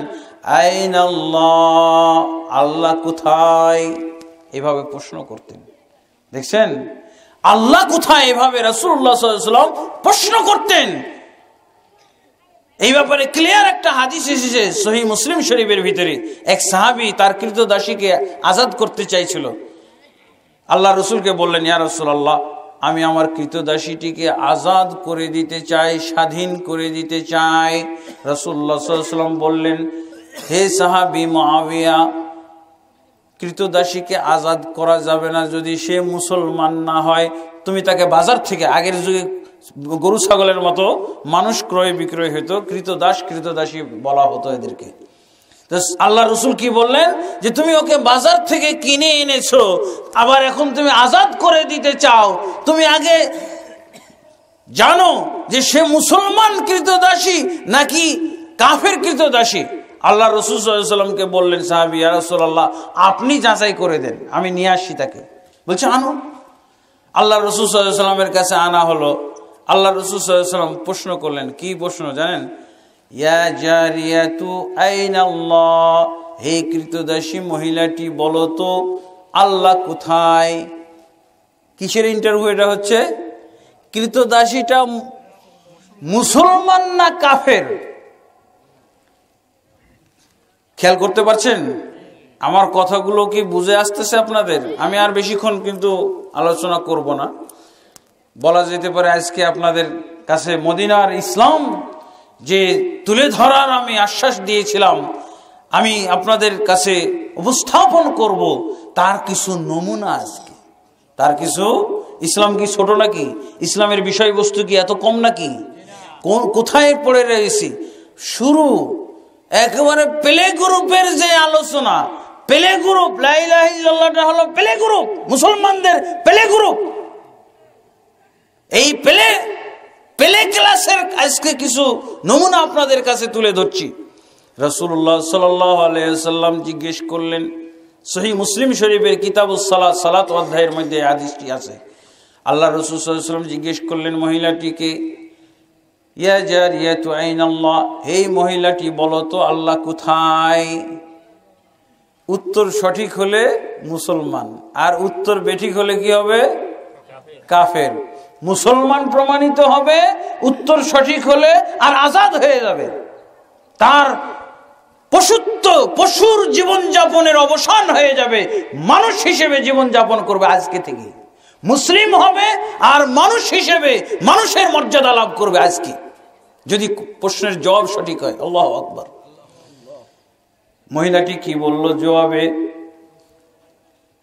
মহিলাটি বলল, আল্লাহু ফিস সামাই ওয়া আশারাত বিয়াদিহা। মহিলাটি বলল, আল্লাহ আসমানে, এবং হাত দিয়ে ইশারা করে আসমানের দিকে সে হাতটা তুললো, উত্তোলন করলো। কি বুঝলেন? এরপর আল্লাহ রাসূল সাল্লাল্লাহু আলাইহি ওয়াসাল্লাম দ্বিতীয় প্রশ্ন করলেন। তার মানে প্রথম প্রশ্নের জবাব সঠিক, এবার দ্বিতীয় প্রশ্ন করলেন, মান আনা, আমি কে। কালেমার ভিতরে দুইটা অংশ আছে না, আল্লাহর অংশ আর রাসূলের অংশ। আল্লাহর অংশ তো হলো আইন আল্লাহ, আল্লাহ কোথায়। মহিলাটি জবাব দিল, কি জবাব দিল? তিনি আসমানে, এবং ইশারা করে দিলেন, হাত দিয়ে ইশারা করে দিলেন। এরপরে রাসূলুল্লাহ সাল্লাল্লাহু আলাইহি ওয়াসাল্লাম বললেন, মান আনা, আমি কে। মহিলাটি বলল, আনতা রাসূলুল্লাহি সাল্লাল্লাহু আলাইহি ওয়াসাল্লাম, আপনি হচ্ছেন আল্লাহর রাসূল সাল্লাল্লাহু আলাইহি ওয়াসাল্লাম। সাথে সাথে রাসূলুল্লাহ সাল্লাল্লাহু আলাইহি ওয়াসাল্লাম রেজাল্ট দিয়ে দিলেন। কিসের রেজাল্ট? যে তুমি চাকরিতে নিয়োগ প্রাপ্ত, চাকরিতে নিয়োগ প্রাপ্ত হলো না। আল্লাহর রাসূল সাল্লাল্লাহু আলাইহি ওয়াসাল্লাম যেই রেজাল্টটা দিলেন, ওই সাহাবী, যেই সাহাবী ইচ্ছা ব্যক্ত করেছিলেন যে তার কৃতদাসীকে তিনি আজাদ করে দিবেন, সেই সাহাবীকে বললেন আতিকহা ফাইন্নাহা মুমিনা। হে সাহাবী মুআবিয়া, তুমি তোমার ইচ্ছা পূর্ণ করতে পারো। এই মহিলা মুমিনা মহিলা, ইন্টারভিউতে সে পাশ করেছে, মুমিনা হিসেবে প্রমাণিত হয়ে গেছে, তাকে তুমি আজাদ করে দাও, স্বাধীন করে দাও। যদি জবাবটা এরকম হতো, জবাবটা যদি এর ব্যতিক্রম হতো, কি আল্লাহ সর্বত্রে বিরাজমান, অথবা যদি বলতো আপনি মদিনার মন্ডল সর্দার, কি বলতেন আল্লাহ রাসূল সাল্লাল্লাহু আলাইহি ওয়াসাল্লাম? লা তুতিকহা ফাইন্নাহা লাইসাত বিমুমিনা। হে সাহাবী, একে আজাদ করা যাবে না, এই মুমিন মহিলা নয়, মুমিন মহিলা নয়। বিপরীত জবাবগুলো বলেন না। যদি বলতো মুমিনদের কলবে আল্লাহ থাকেন, যদি বলতো মুমিনদের কলবে আল্লাহ, তাহলে কি বলতো? লা তুতিকহা, খবরদার একে আজাদ করো না, কারণ এই মহিলা মুমিন নয়। তার জবাব সঠিক হয় নাই। জবাব সঠিক নাকি? একই প্রশ্নের দুইটা জবাব হয় নাকি? তিনটা জবাব হয়? হ্যাঁ, দেখেন তাহলে কত গুরুত্বপূর্ণ। পয়েন্টগুলো ছোট ছোট, কিন্তু কত গুরুত্ব বহন করে। আপনার মুসলমান আর না হওয়া, মুসলমান হওয়া না হওয়া এর উপরে নির্ভরশীল। আল্লাহু আকবার। সূরা তাহার 5 নম্বর আয়াতে আল্লাহ বলছেন আর রহমান আলাল আরশি ইস্তাওয়া।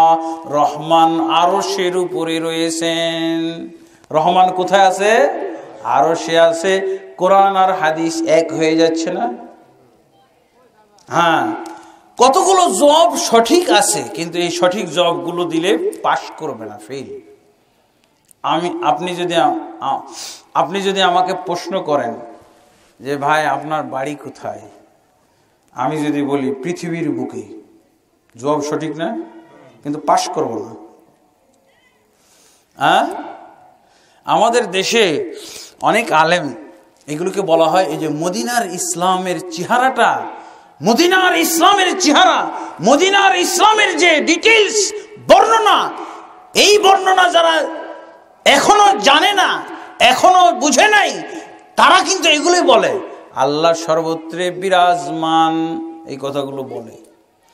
আল্লাহ মুমিনের কলবের ভিতরে, ওই যে আমাদের পূর্বের বক্তা বলে গেল না জাহাঙ্গীর সাহেব, কি বলে? কলব পরিষ্কার করে। কলব পরিষ্কার করে না? কি দিয়ে পরিষ্কার করে? কেন পরিষ্কার করে জানেন? উনি তো বলেছেন কি দিয়ে পরিষ্কার করে? জিকির দিয়ে পরিষ্কার করে, তাই না? লা ইলাহা ইল্লাল্লাহ, তারপরে কি? ইল্লাল্লাহ, তারপরে কি? আল্লাহ, তারপরে হু। উনি তো স্বরগুলো সুন্দর করে দিতে পারছেন, আমি ওগুলো পারবো না, বুঝেছেন? এতে করে কলব পরিষ্কার হয় না, এতে করে কলব আরো ময়লা যুক্ত হয়, আবর্জনা যুক্ত হয়ে যায়। আর কেন পরিষ্কার করে জানেন না তো? কেন পরিষ্কার করে? এই যে পরিষ্কার করতে বলে কেন? জিকির মেরে মেরে, ধাক্কা মেরে মেরে কেন পরিষ্কার করতে বলেন? মুমিনদের কলবে আল্লাহ থাকে। মুমিনদের কলবে নাকি আল্লাহ থাকে। আচ্ছা, মুহাম্মদ সাল্লাল্লাহু আলাইহি ওয়াসাল্লাম মুমিন ছিল না কাফের ছিল? তো মুহাম্মদ সাল্লাল্লাহু আলাইহি ওয়াসাল্লামের আল্লাহ কলবে ছিল না? মেরাজের রাত্রে কদ্দুর গেছিলেন? মনে আছে আপনাদের? ক্লিয়ার হইতে হবে তো ভাই। খালি ওয়াজ শুনে চলে যাবেন। অনেকেই বলেন যে এক একজন হুজুর এক এক কথা বলে না এরকম? আজকে অনেক এক এক হুজুর এক এক কথা বলে না? এই তো আপনার অভিযোগটা। দেখি আজকে কোন হুজুরেরটা টিকে। আমি যেটা বলতেছি এটা আজকেই ফাইনাল। যত রকমের কথা আপনার ব্রেনে আছে এগুলো সব দূরীভূত হয়ে যাবে, সব ক্লিয়ার হয়ে যাবে, ভ্যানিশ হয়ে যাবে। আজকে হক কথাটাই থাকবে ইনশাআল্লাহ, হক কথাই থাকবে। আজকে সঠিক আকীদাটাই আপনারা পাচ্ছেন ইনশাআল্লাহ। এটাই হলো মদিনার ইসলাম। আপনি মদিনাতে যে কোনো আলেমকে জিজ্ঞেস করবেন, আজকে যে ওয়াজ শুনেছেন এই ওয়াজের অনুকূল কথা শুনবেন। এটা হলো মদিনার ইসলাম। হুজুর কলব পরিষ্কার করা শুরু করেছে সব বেদাত দিয়ে। বেদাত দিয়ে কলব পরিষ্কার। আর কেন আবার পরিষ্কার করে? কলবে নাকি আল্লাহ থাকেন। মুহাম্মদ সাল্লাল্লাহু আলাইহি ওয়াসাল্লামের কলবে আল্লাহ ছিল না? কোথায় গেছিলেন? কত দূর গেছিলেন? মনে আছে আপনাদের? মেরাজের ঘটনা শোনেননি? তাহলে মুহাম্মদ সাল্লাল্লাহু আলাইহি ওয়াসাল্লাম মুমিন ছিলেন না? হ্যাঁ, নাউজুবিল্লাহ। তাই তো ওনার কলবে ছিল না, এত দূর যাইতে হইল। কলবে আল্লাহ থাকে নাকি? তাহলে ওই যে আল্লাহ বললেন, আল্লাহ ওই যে রাসূলুল্লাহ বললেন আমর ইবনে হোসেনকে, আমর ইবনে হোসেন ছেড়ে দাও তোমার ওই অকেজ মাবুদ গুলো, ব্যর্থ মাবুদ গুলো। যেই মাবুদ, 6 জন মাবুদ তুমি দুনিয়াতে পূজা করে থাকো, এই 6 জন মাবুদ যেহেতু অকেজ ব্যর্থ, অতএব শুধু সেই আল্লাহর তুমি ইবাদত করো যেই আল্লাহর কথা তুমি স্বীকার করেছো যে আসমানে আছেন। রাসূল বিশ্বাস করেন আল্লাহ আসমানে আছেন। আর মেরাজে আল্লাহর রাসূল কোথায় গেলেন? আসমানে যাননি? কোথায় গেছিলেন? মেরাজে, আসমানে। আসমানে যাননি? তাহলে হুজুর যে বলেন, আজকে ক্লিয়ার হচ্ছে? দুই রকম কথা, একরকম থাকবে না, দুই রকম থাকবে। এখন হুজুর বলেছেন মুমিনের কলবে আল্লাহ আছে, আর আজকের আর এক হুজুর বললেন যে না, কলবে আল্লাহ থাকে না, আল্লাহ আসমানে থাকে। কোনটা আপনি গ্রহণ করবেন? আসমানে। ক্লিয়ার? এই পেছ লাগা কথা বলবেন না। আপনি ভালো করে কোনটা শুনেছেন, যেটা ভালো করে শুনবেন সেটাই আপনার অন্তরে। আপনার ব্রেন তো আল্লাহ তো বড় একটা স্বচ্ছ ব্রেন, স্বচ্ছ বিবেক তো দিয়েছেন, যেটা দিয়ে মানুষ হিতাহিত বিচার করতে পারে, সত্য অসত্য বাছাই করতে পারে, যাচাই করতে পারে। আমি বিশ্বাস করি অন্য হুজুররা যা বলেছে আজকে আপনার ব্রেনে সেটা থাকবে না, কারণ ওটা বাতিল কথা, ওটা দেশি ইসলামের কথা। কি দেশি ইসলামের কথা? বুঝতে পারছেন? দেশি ইসলামের কথা হলো আল্লাহ সর্বত্র বিরাজমান। দেশি ইসলামের কথা, দেশি হুজুরদের কথা হলো আল্লাহ মুমিনের কলবের থাকে। তাই ওরা কলব পরিষ্কার করতে এত ব্যস্ত, কলব পরিষ্কার করে, তাই না? ক্লিয়ার হচ্ছে যে আল্লাহ যদি মুমিনের কলবে থাকে তাহলে মুহাম্মদ সাল্লাল্লাহু আলাইহি ওয়াসাল্লাম কি মুমিন ছিলেন না? ওনাকে যেতে হইল কেন? বাড়ি থেকে বের হইতে হইল। কোথায় গেলেন? মসজিদুল আকসা। প্রথম আসমান, দ্বিতীয় আসমান, তৃতীয় আসমান, চতুর্থ, পঞ্চম, ষষ্ঠ, সপ্তম। কোরআনের সাথে মিলছে? কোরআনে আল্লাহ কি বলছেন? সূরা তাহার 5 নম্বর আয়াত, আর রহমান আলাল আরশি ইস্তাওয়া, রহমান আরশের উপরে সমুন্নত। কিসের গোজামিল মার্কা কথা? স্পষ্ট কথা। ইবনুল কাইয়্যিম রাহমাতুল্লাহ আলাইহি 100 প্রকার দলিল দিয়েছেন আল্লাহ যে উপরে, আরশের উপরে। তারপর ইমাম আবু হানিফা রাহমাতুল্লাহ আলাইহি বলে দিয়েছেন কাফের হয়ে যাবে যে ব্যক্তি আল্লাহকে আরশের উপরে বিশ্বাস না করবে, সে ব্যক্তি সাথে সাথে কাফের হয়ে যাবে।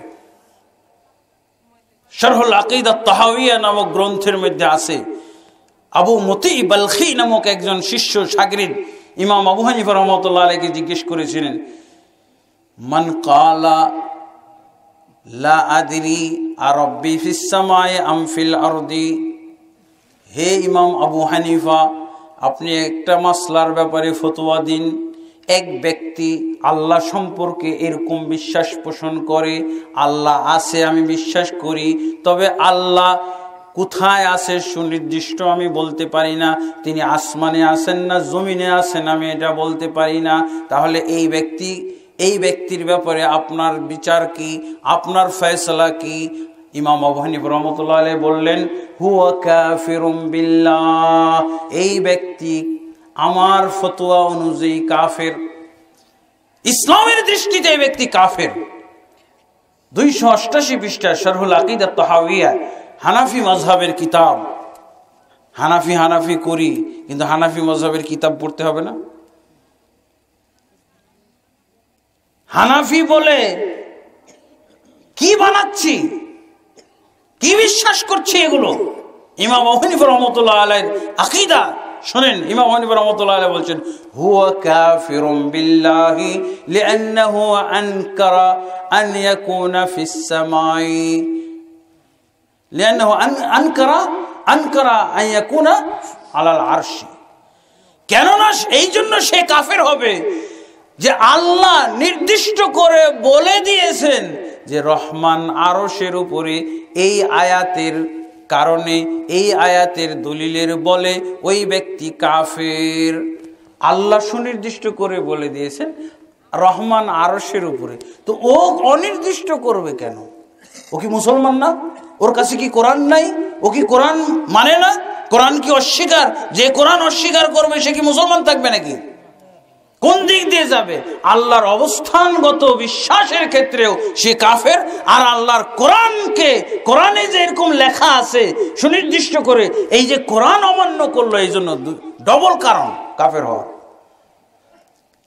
এরপর ওই প্রশ্নকারী আবার প্রশ্ন করছে বিষয়টা, মান ক্বালা আল আরশু রব্বি আলাল আরশি ওয়ালা আদরি আল আরশু ফিস সামাই আম ফিল আরদি। ইমাম আবু হানিফা রাহমাতুল্লাহ আলাইহি আবার দ্বিতীয়বার জিজ্ঞেস করলো ওই শিষ্য আবু মতি বালখি। কি বললেন?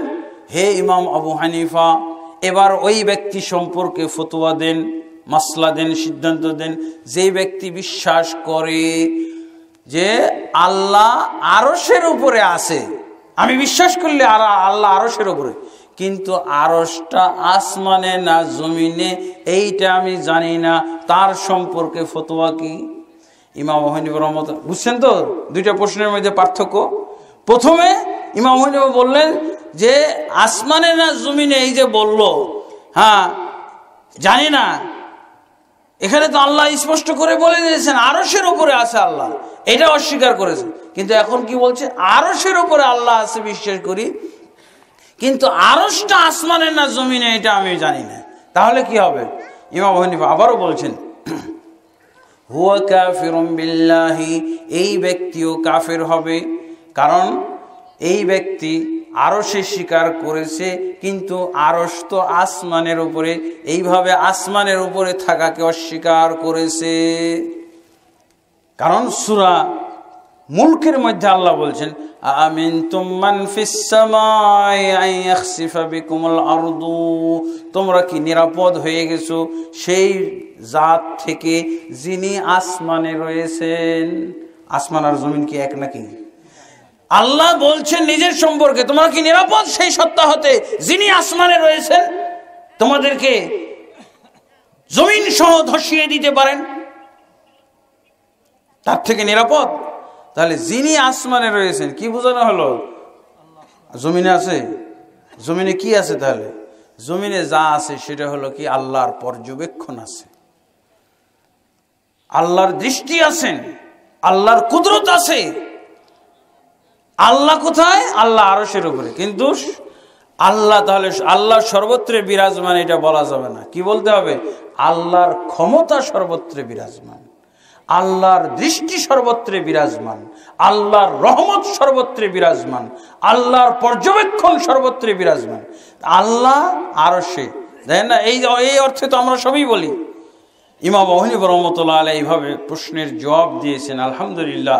কিন্তু আমাদের সমাজের আলেমরা গোজামিল দিয়ে অনেক সময় বলে কি আল্লাহ সর্বত্রে বিরাজমান, এটাই শিখিয়ে রাখছে না, এটাই নিজেরাও জানে আর শিখাইছেও। তাই এই কথাটা ঠিক রাখার জন্য আপনাকে ওই যে গোজামিল মার্কা জবাব দিবে, বলছে হ্যাঁ আল্লাহ তো সর্বত্রই, ঠিকই তো আছে, আল্লাহ সর্বত্রে না, ওই আমার সর্বত্রের মতো। আপনি যদি আমাকে জিজ্ঞেস করেন আপনি কোথায় থাকেন, আমি যদি বলি আমি পৃথিবীর মধ্যেই আছি, জবাব ঠিক না? জবাব ঠিক হয়েও ফেল। তো ওরাও ওরকম বলে যে আল্লাহ সর্বত্রই আছেন।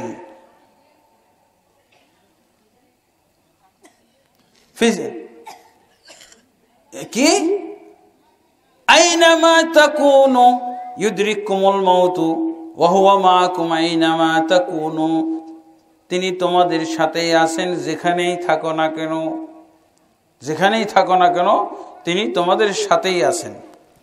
এই কথাগুলো বলে। আমাদের দেশে আমরা জনগণ কি বলি?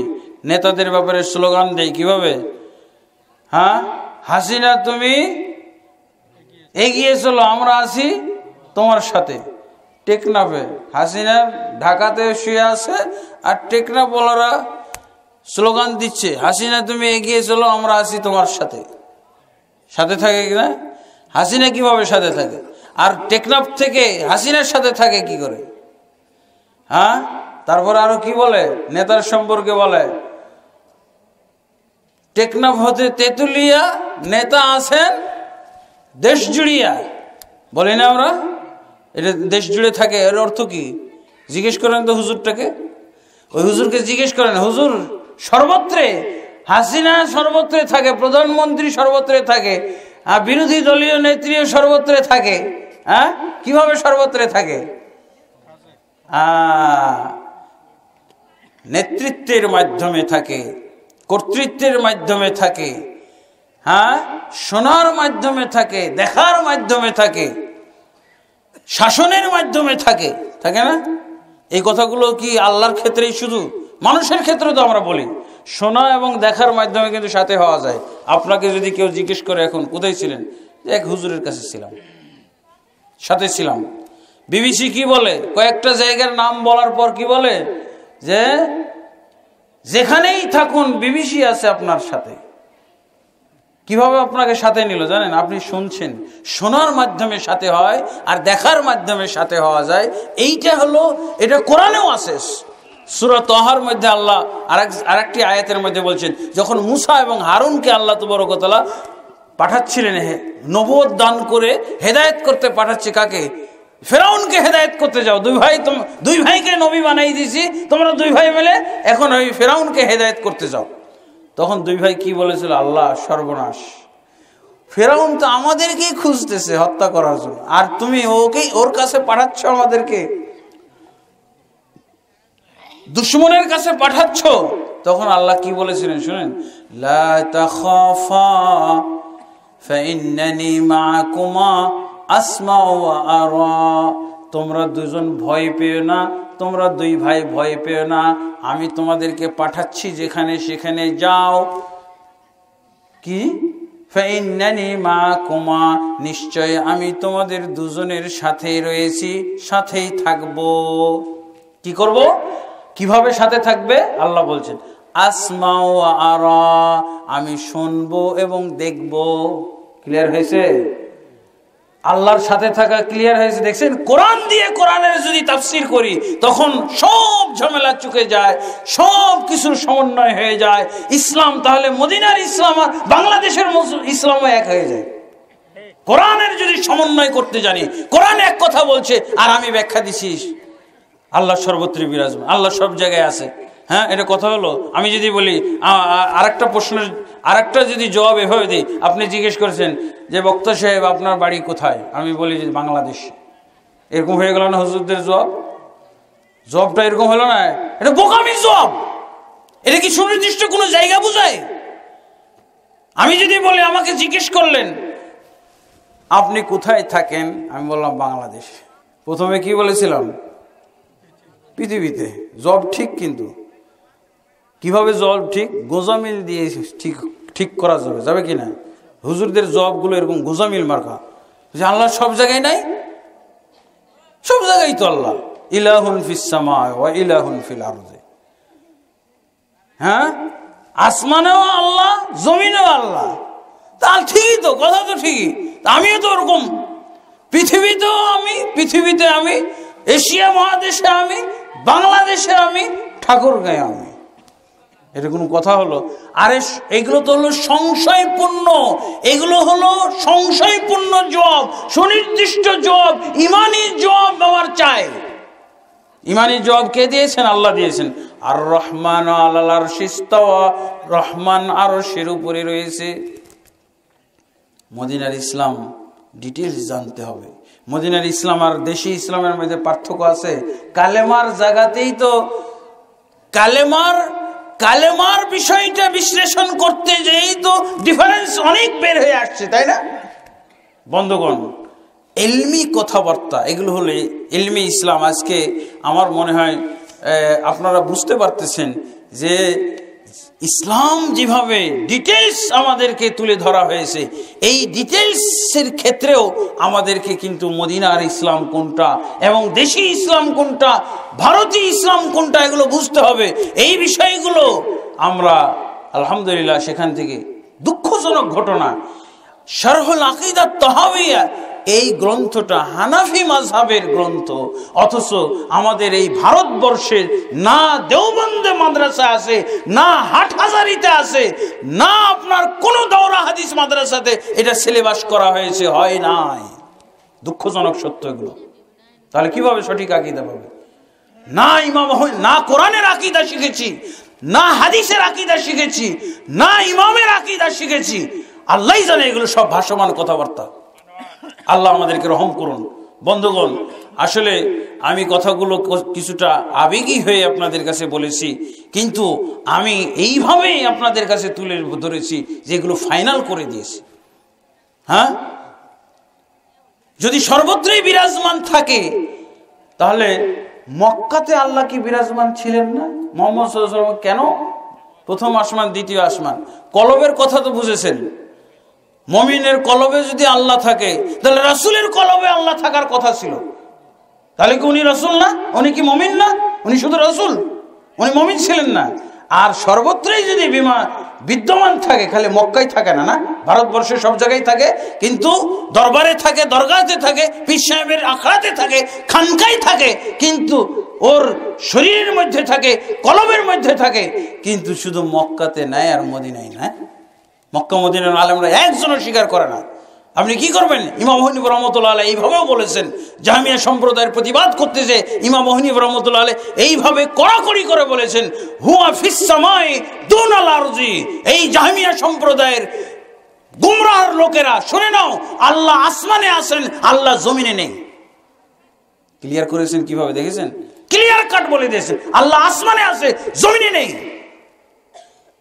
জমিনে তো আল্লাহ, কারণ আল্লাহ বলেছেন আল্লাহ রহমান আরশের উপরে, আর আল্লাহ জমিনে নেই, মানে জমিনে ওইভাবে নেই, সত্যগত ভাবে নেই।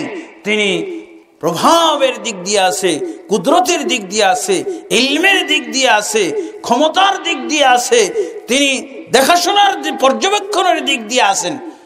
আল্লাহ সত্তাগত ভাবে তো নাই। এই জন্য ইমাম হানিফ রাহমাতুল্লাহ আলাইহি ওই জাহমিয়া সম্প্রদায়ের প্রতিবাদ করতে যে এইভাবেই স্পষ্ট করে বলেছেন, আমি যেই আল্লাহর ইবাদত করি তোমরা শুনে রাখো, সেই আল্লাহ আসমানে, জমিনে নেই। জমিনে নেই বলা ঠিক আছে না? জমিনে তো আল্লাহ নেই, জমিনে তো আল্লাহর কুদরত আছে, আল্লাহর ইলম আছে। সেই দৃষ্টিকোণ থেকে তো আমি বলতে পারি না যে আল্লাহই জমিনে। অন্যথায় কেন এই কথাগুলো অনেকেই বলবেন যে একই কথাই তো, সমস্যাটা কি? সমস্যা নাই। আপনি যদি বলেন আল্লাহ সর্বত্রই বিরাজমান, তখন এক্ষুনি আপনার জবান বন্ধ হয়ে যাবে। আমি যদি ভালো করে এই বিষয়টার বিশ্লেষণ আপনাদের কাছে তাই, আল্লাহ যদি সর্বত্রই বিরাজমান থেকে থাকেন, তাহলে আপনি যে জায়গায় বসে আছেন, তাহলে কি আপনার নিতম্বের নিচেও আল্লাহ? এখন জবাবটা কি হবে? সর্বত্র বললে কত বিপদ আছে না? পায়খানার টাঙ্কির মধ্যে, ওই প্রস্রাবখানা পায়খানার মধ্যে কি আল্লাহ আছেন নাকি? কি জবাব দিবেন এখন? আল্লাহর পবিত্রতা চান না আপনি? বলবেন ওর মধ্যে আছে। কিন্তু যদি আপনি বলেন যে আল্লাহর ইলম, আল্লাহর জ্ঞান, আল্লাহর ক্ষমতা সর্বত্র বিরাজমান, আল্লাহ ঠিকই এখন পায়খানার টাঙ্কির মধ্যে কি আছে সব জানেন। পোকামাকড় কে তৈরি করেছেন? আল্লাহ করেছেন না? হ্যাঁ, আর কোনো সমস্যাই হবে না। এই জবাবগুলো এইভাবে প্রশ্ন করলে আর কোনো সমস্যা হবে না, হবে। কিন্তু যদি আপনি বললেন আল্লাহ সর্বত্রই বিরাজমান, তাহলে কি বিপদ হবে? সর্বত্র বিরাজমান হয়, তাহলে হিন্দুদের আকীদা প্রমাণিত হয়ে যাবে যে ঈশ্বর কি সর্বেশ্বরবাদ প্রমাণিত হবে। সর্বেশ্বরবাদ মানে সবকিছুকে আল্লাহ বলা যাবে, কারণ সবকিছুতেই আল্লাহ আছে, সবকিছুর মধ্যেই আল্লাহ আছে। নাউজুবিল্লাহ। তখন কি হবে? এই কারণেই তো এই বিষয়গুলো লক্ষ্য করে একজন মুসলমানদের নাকি সাধক উনি ইবনে আরবি কি বলে দিয়েছেন, মাল কালবু ওয়াল খিনজিরু ইল্লা ইলাহুনা ওয়া মা রাব্বুনা ফিল কানিসাতি ইল্লা রাহিবু। সে কবিতা লিখেছে আরবি ভাষায়। আরবি ভাষায় কেমন বাতিল কথা লিখেছে, এই সমস্ত কথার অনুকূলে লিখেছে। কি বলছে যে মাল কালবু ওয়াল খিনজিরু ইল্লা ইলাহুনা, আল্লাহ যদি সর্বত্র বিরাজমানই থেকে থাকেন, সব কিছুতেই যদি আল্লাহ থেকে থাকেন, তাহলে কুকুর আর শূকর এগুলো আমাদের মাবুদ। কি বলছে? কুকুর শূকর এগুলো আমাদের মাবুদ। ওমা ফিল কানিসাতি ইল্লা রাহিবু। এবং গির্জার মধ্যে যে পাদ্রী এবং পুরোহিত লোকটাকে দেখা যায়, এটাও আমাদের রব। দেখছেন? তাহলে রব হিসেবে আর কি বাদ থাকলো? এই জন্য আমাদেরকে সুনির্দিষ্ট আকীদা, ইলমের আকীদা আসবে। বন্ধুগণ, আমি আসলে মদিনার ইসলাম যদি আপনাদের কাছে এভাবে তুলে ধরতে চাই, আজকে এই কালেমার যে শিক্ষা, কালেমার যে বিষয় আজকে কালেমার সঠিক অর্থটা আমরা জেনে গেছি। আলহামদুলিল্লাহ, আল্লাহর অবস্থান সম্পর্কে আমরা জেনেছি। আমাদের আল্লাহর অবস্থান সম্পর্কে যে সমস্ত বিভ্রান্তি ছিল, সেই বিভ্রান্তিগুলো থেকে আমরা আলহামদুলিল্লাহ কেটে উঠতে পেরেছি। সেই বিভ্রান্তি আজকে নিরসন হয়েছে। এরপর আমরা এই সমস্ত বিষয়ের দলিল ভিত্তিক কতগুলো ইলম আমরা শিখতে পেরেছি। আল্লাহ আমাদেরকে সকলকে এই ইলমের উপরে কায়েম দায়েম থাকার তৌফিক দান করুন এবং এই ইলমের অনুকূলে আমাদের ধর্মীয় জীবন পরিচালনার তৌফিক দান করুন। আল্লাহুম্মা আমিন। আমি চেয়েছিলাম যে আজকের এই মাহফিলটাও কিভাবে রাসূল সাল্লাল্লাহু আলাইহি ওয়াসাল্লামের তরিকা অনুযায়ী মাহফিলের ওয়াজ কিভাবে শুরু হবে, এটাও কিন্তু রাসূলুল্লাহ সাল্লাল্লাহু আলাইহি ওয়াসাল্লাম থেকে শিক্ষা দাও। যে কোনো ওয়াজ করলে আপনি প্রথমে কিভাবে কি বলবেন, প্রথমে খুতবাতুল হাজা, ইন্নাল হামদুলিল্লাহ নাহমাদুহু ওয়া নাস্তাঈনুহু ওয়া নাস্তাগফিরুহু, এরপরে তিনটা আয়াত আল্লাহর রাসূল সাল্লাল্লাহু আলাইহি ওয়াসাল্লাম পরপর তেলাওয়াত করতেন। সূরা আলে ইমরানের 103 নম্বর আয়াত, সূরা নিসার প্রথম আয়াত এবং সূরা তালাকের আরেকটি আয়াত নাম্বারটা ভুলে গেছি, কিন্তু আয়াতটা আমি পড়েছি। এই তিনটি আয়াত আল্লাহ রাসূল পড়তেন। এরপর বলতেন আম্মা বাদ ফাইন্না খায়রাল হাদিস কিতাবুল্লাহ ওয়া খায়রাল হাদি হাদি মুহাম্মদ সাল্লাল্লাহু আলাইহি ওয়াসাল্লাম। এইভাবে এই হাদিসটা সহিহ বুখারী, মুসলিম, নাসাই এগুলোর মধ্যে এসেছে। এগুলো দিয়ে এইগুলো পাঠ করার পর আল্লাহ রাসূল সাল্লাল্লাহু আলাইহি ওয়াসাল্লাম নির্দিষ্ট কোনো বিষয়ের উপরে আলোচনা করতেন। আমাদের সমাজে দেখা যায় যে এইভাবে আরম্ভটাও করা হয় না। মাহফিল বা বক্তব্য আরম্ভ করলে এই ভাষাগুলো রাসূল সাল্লাল্লাহু আলাইহি ওয়াসাল্লামের কমন ভাষা ছিল। এগুলো কেউ গজল, কেউ জিকির, কেউ মিলাদ, এগুলো দিয়ে শুরু করে তারপরে সমাপ্তির সময় সমাপ্তি করতেন আল্লাহ রাসূল সাল্লাল্লাহু আলাইহি ওয়াসাল্লাম কি বলে। এগুলোর ব্যাপারে বেশ কিছু হাদিস এসেছে। কোনো হাদিসে এসেছে দুরূদ পড়তেন, কোনো হাদিসে এসেছে রাসূলুল্লাহ সাল্লাল্লাহু আলাইহি ওয়াসাল্লাম সুবহানাকা আল্লাহুম্মা ওয়া বিহামদিকা এটা পড়তেন। আরো কোনো হাদিসে এভাবে এসেছে এই দোয়াগুলো পড়ে আল্লাহর রাসূল সাল্লাল্লাহু আলাইহি ওয়াসাল্লাম তার বক্তব্য সমাপ্ত করতেন। এবং এই দোয়াগুলো পড়ে যদি কোনো বক্তব্য সমাপ্ত করা হয় তো রাসূলুল্লাহ সাল্লাল্লাহু আলাইহি ওয়াসাল্লাম এর ফজিলত বলেছেন যে এই বক্তব্যে, এই অনুষ্ঠানের ভিতরে কোনো যদি নেকি হয়ে থাকে, এই নেকিগুলোকে আল্লাহ তাবারক ওয়া তাআলা কিয়ামত কাল পর্যন্ত একেবারে মিজানের পাল্লায় উঠানো পর্যন্ত আল্লাহ তাবারক ওয়া তাআলা এই নেকিগুলোকে সংরক্ষণ করেন। এবং এই অনুষ্ঠানের মধ্যে যে কোনো ধরনের গুনাহ যদি ঘটে থাকে, গুনার কাজ যদি কেউ করে থাকে, তাহলে আল্লাহ তাবারক ওয়া তাআলা এই অনুষ্ঠানের ভিতরেই সেই গুনাহগুলোকে ভ্যানিশ করে দেন। সবাই এই গুনাহ মুক্ত অবস্থায় এই মাহফিল থেকে বা অনুষ্ঠান থেকে বিদায় নেয়। আল্লাহ রাসূল সাল্লাল্লাহু আলাইহি ওয়াসাল্লামের ব্যবস্থাপত্র কত সুন্দর। তা আলহামদুলিল্লাহ আমরা রাসূলুল্লাহ সাল্লাল্লাহু আলাইহি ওয়াসাল্লামের প্রতি দুরূদ পাঠ করি। আল্লাহুম্মা সাল্লি আলা মুহাম্মাদিন ওয়া আলা আলি মুহাম্মাদিন কামা সাল্লাইতা আলা ইব্রাহিম ওয়া আলা আলি ইব্রাহিম ইন্নাকা হামিদুম মাজিদ। আল্লাহুম্মা বারিক আলা মুহাম্মাদিন ওয়া আলা আলি মুহাম্মাদিন কামা বারাকতা আলা ইব্রাহিম ওয়া আলা আলি ইব্রাহিম ইন্নাকা হামিদুম মাজিদ। এটা কি? ও আল্লাহ, প্রশ্নোত্তর ছিল। আচ্ছা ঠিক আছে, যেহেতু তিনটা মাত্র, এটা সংক্ষেপে দিয়ে তারপর সমাপ্ত করি। দুরূদ পড়া তো হয়ে গেছে। প্রথম প্রশ্ন, পুরুষ এবং মহিলাদের নামাজে কি পার্থক্য? আলহামদুলিল্লাহ, পুরুষ এবং মহিলার নামাজের ভিতরে প্রথমত কোনো পার্থক্য নাই। কারণ পুরুষ মহিলা সকলের উদ্দেশ্যে আল্লাহর রাসূল সাল্লাল্লাহু আলাইহি ওয়াসাল্লাম বলছিলেন সল্লু কামা রাআইতুমুনি উসাল্লি, তোমরা আমাকে যেভাবে সালাত পড়তে দেখো, নামাজ পড়তে দেখো, ঠিক এইভাবেই সালাত পড়ো। তো রাসূলুল্লাহ সাল্লাল্লাহু আলাইহি ওয়াসাল্লাম বাস বিচার তো করলেন না। আর আল্লাহ রাসূল সাল্লাল্লাহু আলাইহি ওয়াসাল্লামের জামাতে দুই শ্রেণীর মানুষই থাকতো, মহিলা এবং পুরুষ। পার্টিশনও ছিল না। আল্লাহ রাসূল সাল্লাল্লাহু আলাইহি ওয়াসাল্লামের যুগে পার্টিশনও ছিল না। এই বেড়ার পার্টিশন ছিল না, তাকওয়ার পার্টিশন ছিল। কিসের পার্টিশন ছিল? তাকওয়ার পার্টিশন। আল্লাহ রাসূল সাল্লাল্লাহু আলাইহি ওয়াসাল্লাম পুরুষ মহিলা সকলকেই উদ্দেশ্য করে বলেছেন সল্লু কামা রাআইতুমুনি উসাল্লি, তোমরা আমাকে যেভাবে সালাত পড়তে দেখো এইভাবে সালাত পড়ো। তবে আমাদের দেশে মৌলিক দুটো সমস্যা। মদিনার ইসলাম আমাদের ভারতবর্ষের ইসলামের মধ্যে পার্থক্যের মৌলিক দুইটা কারণ। একটা হলো কোরআনের তাফসিরের ভিন্নতা। এক এক হুজুর এক এক ধরনের তাফসির ব্যাখ্যা বিশ্লেষণ দিয়ে থাকে, কিন্তু আসলে কোরআন যেমন এক, এর ব্যাখ্যা বিশ্লেষণও কিন্তু এক আছে। সেই ব্যাখ্যা বিশ্লেষণের সূত্র একটাই। রাসূল সাল্লাল্লাহু আলাইহি ওয়াসাল্লাম কোরআন নাজিল হয়েছে, তিনি কি ব্যাখ্যা বিশ্লেষণ করে যাননি? আমরা যদি সবাই রাসূলের ব্যাখ্যা বিশ্লেষণটা নিয়ে বলতাম, তাহলে আজকে মুসলমান এক হয়ে যেত। যেমন আজকে সৌদি আরবের মুসলমানরা এক, দুইটা দলের নাম কিন্তু বলতে পারবে না কেউ। আমি চ্যালেঞ্জ করে বলতে পারি, দুইটা দলের নাম কেউ বলতে পারবেন না, না দুইজন পীরের নাম কেউ বলতে পারবেন না, দুইটা না রাজনৈতিক দল বলতে পারবেন না ইসলামী দল, সাধারণ কোনো পাবলিকের মাঝে কোনো দুইটা দলের নাম বলতে পারবেন, কিচ্ছু কোনো দিক থেকেই দুইটা দল নাই, সব এক। কারণ কি? তারা এই সূত্রটা খুব মজবুত করে বুঝে। এটা সেখান থেকে শিখে এসেছি যে আল্লাহর কোরআন মানতে হবে সূত্র অনুযায়ী। সেটা কি? রাসূল সাল্লাল্লাহু আলাইহি ওয়াসাল্লাম যেভাবে কোরআন বুঝিয়েছিলেন ওই বুঝ অনুযায়ী, ওই তাফসীর অনুযায়ী আপনি যদি কোরআন মানেন তাহলে এক থাকতে বাধ্য। এই তাফসীর শুনেই তো সব মুসলমান হয়েছে আর ঐক্যবদ্ধ হয়েছে না?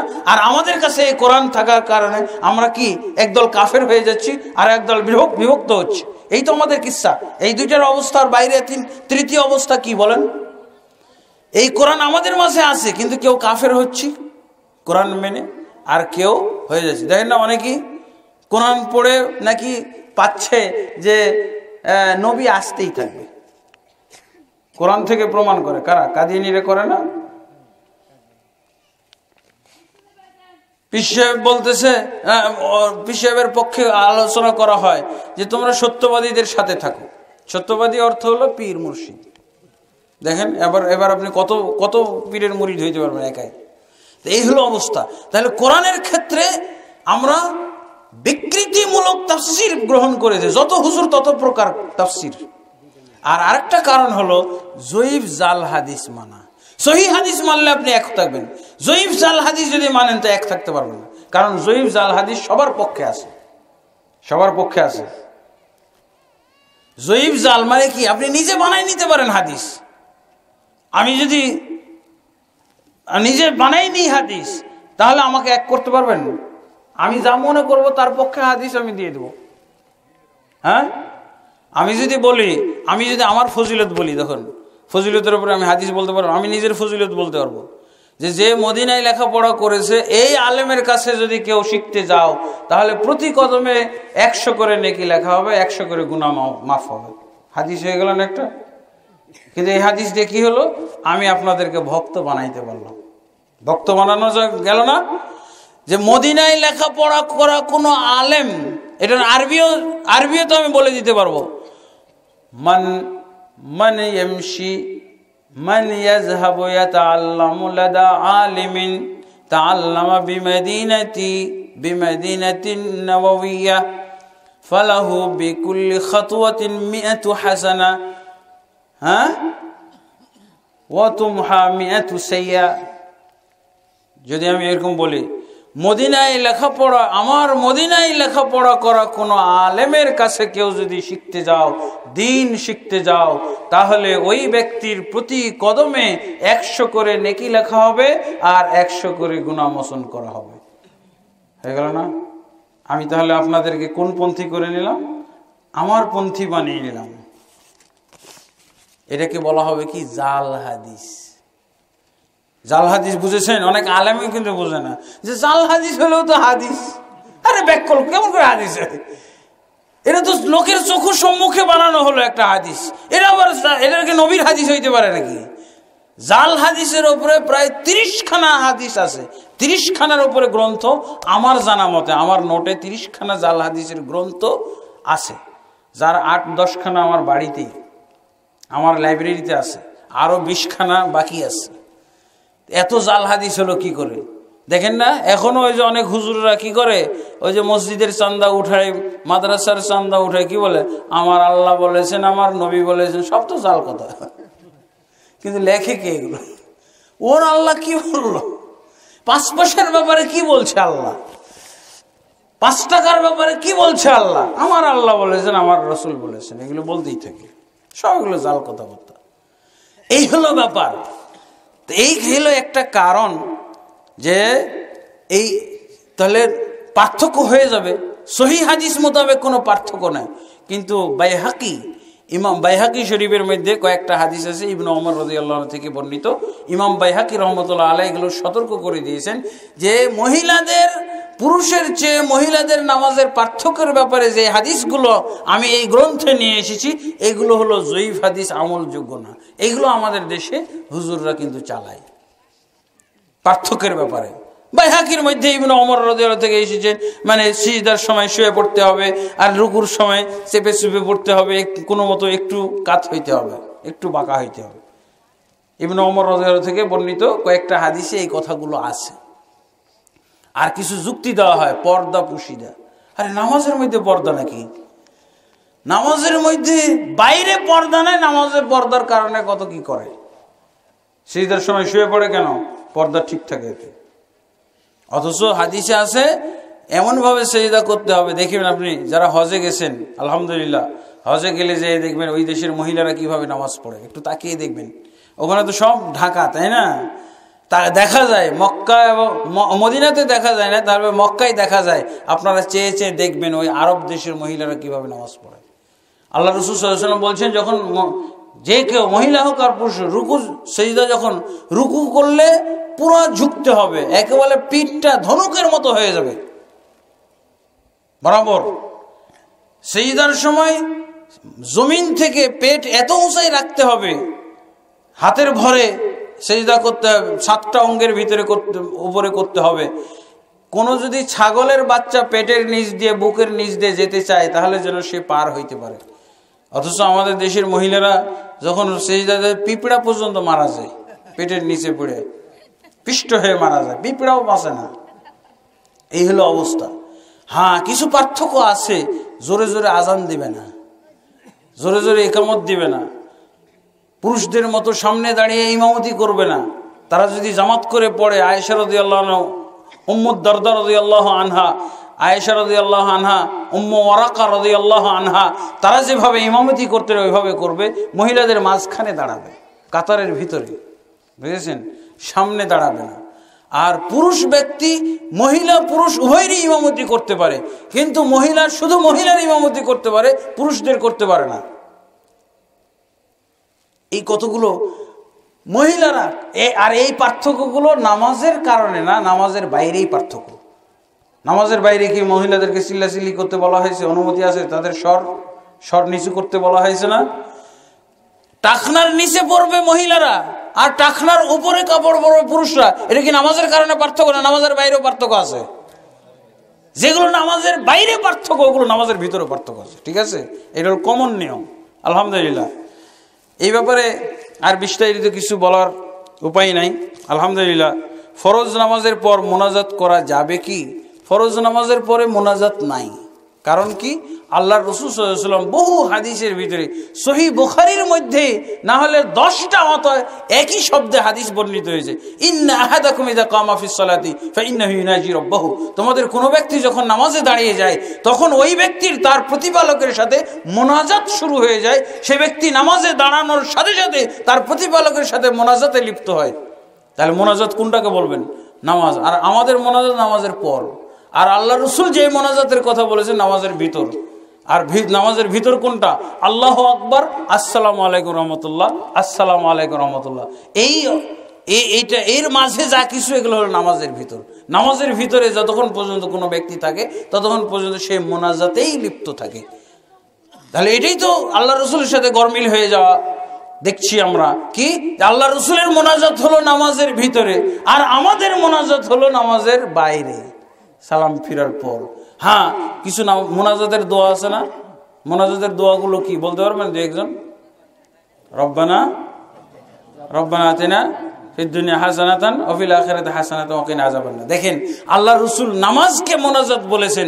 এই জন্য ইবনে মাসউদ রাদিয়াল্লাহু থেকে বর্ণিত হাদিসে পাওয়া যাচ্ছে যে আল্লাহ রাসূল এই মোনাজাতের দোয়াগুলো নামাজের ভিতরে করতেন, সালাম ফিরার আগে। সালাম ফিরার আগে আল্লাহ রাসূলকে বলতে শুনেছেন ইবনে মাসউদ রাদিয়াল্লাহু আনহু যে তিনি সালাম ফিরার আগে রব্বানা আতিনা ফিদ দুনিয়া হাসানাতান ওয়া ফিল আখিরাতি হাসানাতান ওয়া কিনা আযাবান্নার, এই দোয়াগুলো আমি পড়তে শুনেছি রাসূলুল্লাহ সাল্লাল্লাহু আলাইহি ওয়াসাল্লামকে। এছাড়াও আরো দোয়া পড়েছেন, রব্বানা ইন্নানা সামি'না মুনাদিয়ান ইউনাদি লিল ঈমানি আন আমিনু বিরাব্বিকুম ফাআমান্না রব্বানা ফাগফির লানা যুনুবানা ওয়া কাফফির আন্না সাইয়্যাতিনা ওয়া তাওয়াফফানা মা'আল আবরার। আপনারা দেখতে পারবেন এই কি বলে মাজমাউজ জাওয়ায়েদ প্রথম খণ্ডের মধ্যে এই হাদিসটা ইবনে মাসউদ রাদিয়াল্লাহু থেকে এসেছে যে আল্লাহ রাসূল সাল্লাল্লাহু আলাইহি ওয়াসাল্লাম মুনাজাতের ভিতরে মুনাজাতের দোয়াগুলো করতেন। এখন জিজ্ঞেস করেন তো যে রব্বানা আতিনা ফিদ দুনিয়া হাসানাতান কখন পড়া হবে, একটু হাদিসটা বের করে দেন তো হুজুর। জিজ্ঞেস করেন যে কোথায় পাওয়া যায়, এটা কি সালামের আগে পড়া হবে মুনাজাতের দোয়া, না সালামের পরে পড়া হবে? এটা একটু বের করেন তো হুজুর, জিজ্ঞেস করেন। বন্ধুগণ, তো এইটা ক্লিয়ার কাট কথা, নামাজের পরে সালামের পরে যেটা আছে সেটা মোনাজাত না, দোয়াও না, সেটা কি জিকির আজকার। জিকির আজকার মানে কি সুনির্দিষ্ট দোয়া, যেটা নির্ধারিত নির্দিষ্ট করে ওটাই পড়তে হয়, সুনির্দিষ্ট দোয়াকে বলা হয় জিকির আজকার। এই জন্য হাদিসের গ্রন্থগুলো আপনি খুলবেন, সহিহ বুখারী খুলে দেখেন, নামাজের অধ্যায়ের শেষে লেখা আছে বাবুল জিকিরি বাবুল আজকারি।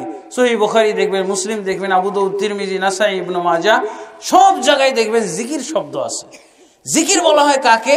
সুনির্দিষ্ট দোয়াকে জিকির বলা হয়। সুনির্দিষ্ট দোয়া কি? মসজিদে ঢোকার সময় কি দোয়া পড়েন আপনি? আল্লাহুম্মা আফতাহ লি আবওয়াব রাহমাতিকা। যোহরে কোনটা দোয়া পড়েন? যোহরের সময়, আসরে, মাগরিবে, এশারে, ফজরে। এটাকে কি বলা হয়? জিকির, সুনির্দিষ্ট। আপনি যদি এই রব্বানা আল্লাহুম্মা আফতাহ লি আবওয়াব রাহমাতিকা এটা বাদ দিয়ে রব্বানা আতিনা ফিদ দুনিয়া পাঠ করেন, হবে? হবে না। বুঝে এসেছে? ইসলাম হলো পরিমিত। ডাক্তার কি বলে? এই ট্যাবলেটটা ছোট হলেও অর্ধেক খায়েন, এইটা খাবার আগে খেয়েন খালি পেটে, আর এটা ভরা পেটে খায়েন, বলে না?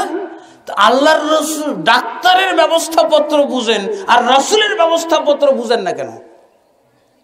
আপনি দেহটাকে বাঁচান, রোগমুক্ত রাখার জন্য, আরোগ্যের জন্য আপনি ওষুধ ডাক্তারের ব্যবস্থাপত্র অনুযায়ী খান, আর ইসলামটাকে, যিনি ইসলামের ডাক্তার, একমাত্র ডাক্তারকে রাসূলুল্লাহ সাল্লাল্লাহু আলাইহি ওয়াসাল্লাম না, তার ব্যবস্থাপত্রটা আপনি বুঝেন না কেন?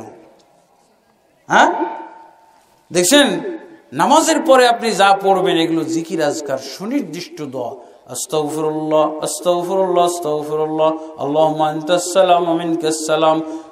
যোহরেও পড়বেন, আসরেও তাই পড়বেন, মাগরিবেও তাই পড়বেন, ইশারেও তাই পড়বেন, ফজরেও তাই পড়বেন, সুনির্দিষ্ট। পায়খানায় ঢোকার সময় কি দোয়া পড়েন? আল্লাহুম্মা ইন্নী আউযু বিকা মিনাল খুবুসি ওয়াল খাবায়েস।